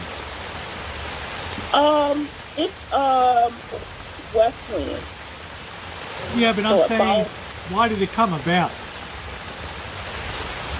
Actually, the original members were members of a Methodist church, and they weren't allowed to worship there, so they formed their own church. Yeah, that's what I heard, because blacks weren't allowed to come into the traditional Methodist church, so they started their own AME. And Baltimore was a real hotbed for that. They have one downtown that's like the original AME, I guess the Zion one, but it's a big one. And every Sunday, I think that's a very proud history myself, Yeah, because a lot of people are like, well, why is there this black church? Well, it started because they weren't allowed to worship in the regular church. So exactly. It has a very, very specific purpose to it, which I think is amazing. on that. Yeah, but and it's very distinctive because we have our own traditions, we have our own rules and regulations. We follow, besides the Bible, obviously, we have our own doctrine and discipline, which is a book or a manual, even if you want to think of it that way, of all the traditions and things. What do you, Shae, what do you think about the splitting of the Global Methodists from the United Methodists? Well, I mean, it's growing pains like anything else. I mean, Protestantism and Catholicism, obviously that was a split, and then all the denominations that came out of Protestantism, the same thing. It's growing pains or lack of growing for some people. Well, I happen to think that AME is the most interesting denomination of all, because it shows people continuing to want to worship no matter what, and it's like, we're going to do this with or without you, right? We don't need you. And I really like that. Right. Yeah, and it has a long history. Yeah, so there's a lot of pride there. Yeah. Yeah, he served the denomination well. He assisted during the yellow fever. It was a lot of stuff that was going on back then, and he really spread the gospel on horseback, walking, whatever. He really traveled the country spreading the gospel, and getting members to join the AME Church. It's pretty amazing. I mean, I'm proud of it just as an American, Yes. And it features heavily in the African American Heritage Museum in Washington, D.C., Smithsonian African American Heritage Museum. Yeah, we're getting a little windy out here. A lot of history. Yeah, that's what I like. The church in Philadelphia is still standing and doing very well. Yeah, it's like the one in Baltimore is still there, still going strong. Yes, still going strong, yeah. Yeah, and I came about it a roundabout way. I actually wasn't very religious. You were what? Personally. You were what? I wasn't very religious. So my mother was in seminary, and all I was doing was taking her to school and waiting for her, right? I was already in a master's degree program at Rutgers in New Brunswick. I mean, actually out of New York, but I would study in New Brunswick. And so I would go pick her up, bring her to the seminary in New Brunswick, the Georgia Theological Seminary, and then wait for her at the seminary or, and then take her home. So while I'm waiting for her at the seminary, I'd sit in the lobby, sit in the break room. You pull the Rosie, right? Just go in there. Because I like sticking my nose in all kinds of denominations. Yeah, I'm all over the place. I mean, I like to know what people are doing, I like to know what's going on. And they said, well, if you can sit here, 2-3 nights a week, you might as well take a class. So that's how I took a class. Wow, that's amazing. Church history. Believe it or not, I took church history, and I loved it. I mean, they were studying a century a week, so they were really flying through. That's amazing. Yeah, and I never thought I'd enjoy church history, but I enjoyed it the most, actually. Well, what about all that? But there's a lot of difficulty, with the physical plant now and everything like that. I mean, it's a lot that, like I said, if I was anywhere near close, I would be there and doing that. But it's a lot for you to take on, It is a lot of work. Actually, it took me 6 years part-time to finish. And the crazy part is, being the nerd that I am, I was like Van Wilder. I was just taking class after class after class to the point where they were like, she's still here? No, she just finished advanced training, right? How many credits does she have already? Yeah, she's going to be a teacher here next year. Right? They were like, you could have graduated a year ago. What are you doing? But I ended up graduating with my mother. So I earned my master's in divinity, and she earned her doctor of ministry. We both graduated in 2017. It's just such a great picture of her standing in front of her church on the steps, dressed in her black vestment, and I don't know, it's just very exciting. The angle that it was taken and everything, it looks, it's a very inspiring picture. But I was devastated with some of the damage that had occurred and stuff. You know, it's a relatively old church, a small congregation, and you know, I'm doing my part to keep them going while we go through the mechanics of, you know, contractors and estimates and whatnot and so forth, because the parsonage is the rental unit, and so the rent from the parsonage actually covers most of the church expenses. So they have to keep that going. So like I say, honey, but I know you got your hands full, you know, because it's a quaint church, it's a pretty church, you know, and I can just see all the people sitting in there and at a Sunday service and stuff. And I love it. I love it. And the thing is, you know, when you're in seminary, they don't teach you how to run a church. You know, you're studying history, theology, Old Testament, New Testament. I studied Greek and Hebrew. Like, I did all of that, right? And they don't tell you how to run a church. Oh my goodness. Yeah, I can tell you from experience, it's just as true in the Catholic side as it is on the on any side. I can tell you that. How did you end up going to Catholic school? I was born and raised in North New Jersey, and my mother did not want me to go to public school. She said I never would have survived it. Well, I think it benefited you because you speak so, you articulate, you know, your command of English is amazing, you know, and you know, I would just, I can imagine you in that church doing your thing, you know. Yeah, I didn't envision myself being a pastor. No, not at all. And but yeah, I had a lot of training in the Catholic Church, you know, growing up, and after the rosaries and all of that. Yeah. And, after that no count boyfriend of yours, I'm surprised you I'm surprised you didn't become a nun and just pack it in. I practically am now, thankfully.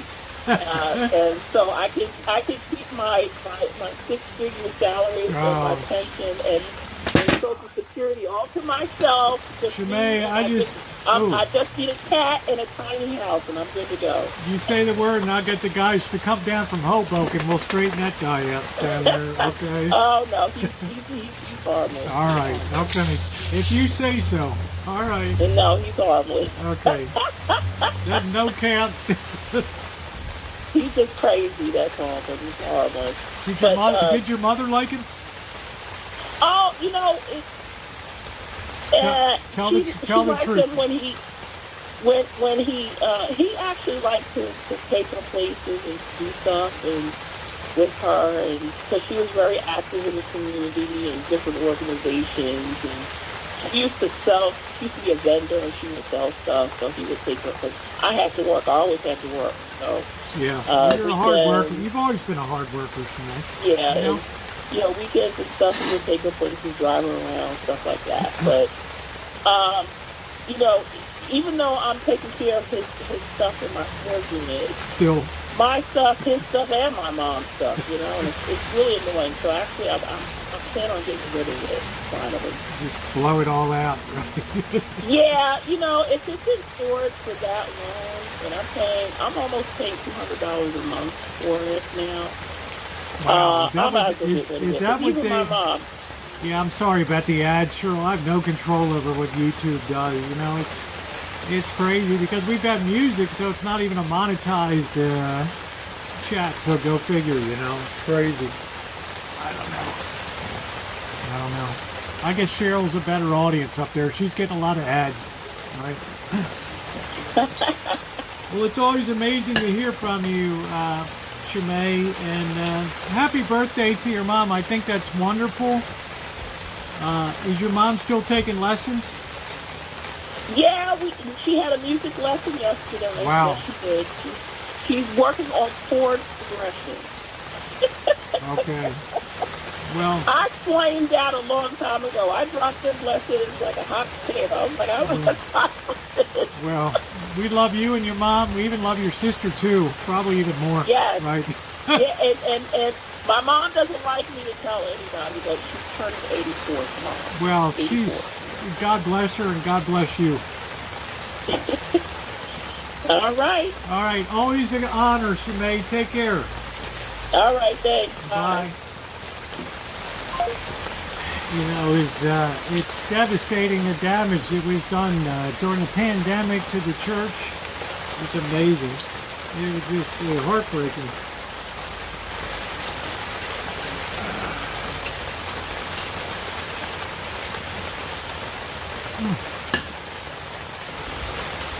Yeah, you and your mom. What amazing crew.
Always good to hear from Shae.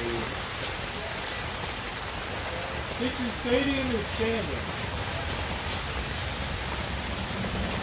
And it shall remain standing. Because its engineers are standing.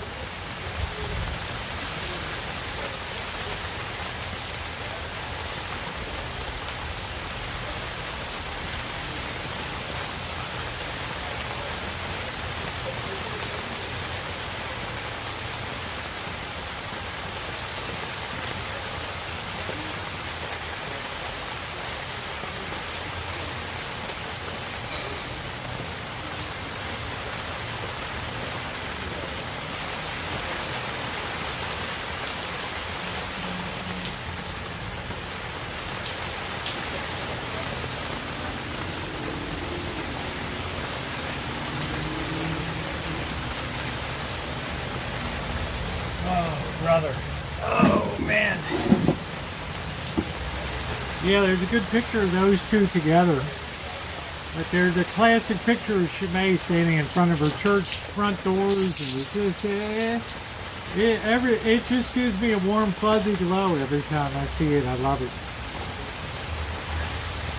Because I have such respect for anybody that runs a congregation and has those kind of responsibilities. I see the struggles we have with all these people helping, and it's like, wow. Woo. Yeah, you know, this thing ain't gonna come down, Kale. Only if a redwood tree comes down on top. I've learned everything to do on this thing to ensure this baby ain't gone anywhere. It can float It can move. So to see in front of the church, she is my biggest. Well, I'm your biggest supporter. Hate to tell your mom. Okay. Okay, she's your biggest supporter. It does have independent floating suspension. You can lift up. It has triple point suspension from the top. Right, none of the legs are anchored, so there's no stress on it. Right. Yeah, boss doesn't like much of it. Right. It's hack job engineering. But the boss appreciates success, though. And let's face it, this baby don't tell me to stop on my check. This baby is successful. So the thing is very well designed. And it ain't going to come down. It ain't going to come down. Don't put stuff. Well, I got that. I could show you a picture, Trixie. Forget about it. I tell the cleaning ladies there's a big 4-burner water heater, gas jets, and they just throw the dry mops and things right next to it. You know, my Spanish isn't good enough to straighten it out. This doesn't have any tape. This has a tiny bit of tape. Tiny. The corners are reinforced, so everything is good. I don't know where the cats are. They've been running around in and out. The kitties they're okay. They run all around. They sleep up on the chairs. I pulled the chairs in so they could be up on the chairs over here. All right. Well, look, guys, that's going to do it for me tonight. It's been a great stream tonight. We had, I think, four or five people called in tonight, which was great. We had a couple songs that were played. We didn't have a text-to-speech, but, you know, we're still wonderful. So I want to thank those who called in, the contributors here. Thank you so much, June. I see you out there. And thumbs up are appreciated if you haven't hit the thumbs up button. Thank you so much for everything that you guys do. And I will see you guys tomorrow. Thank you, moderators.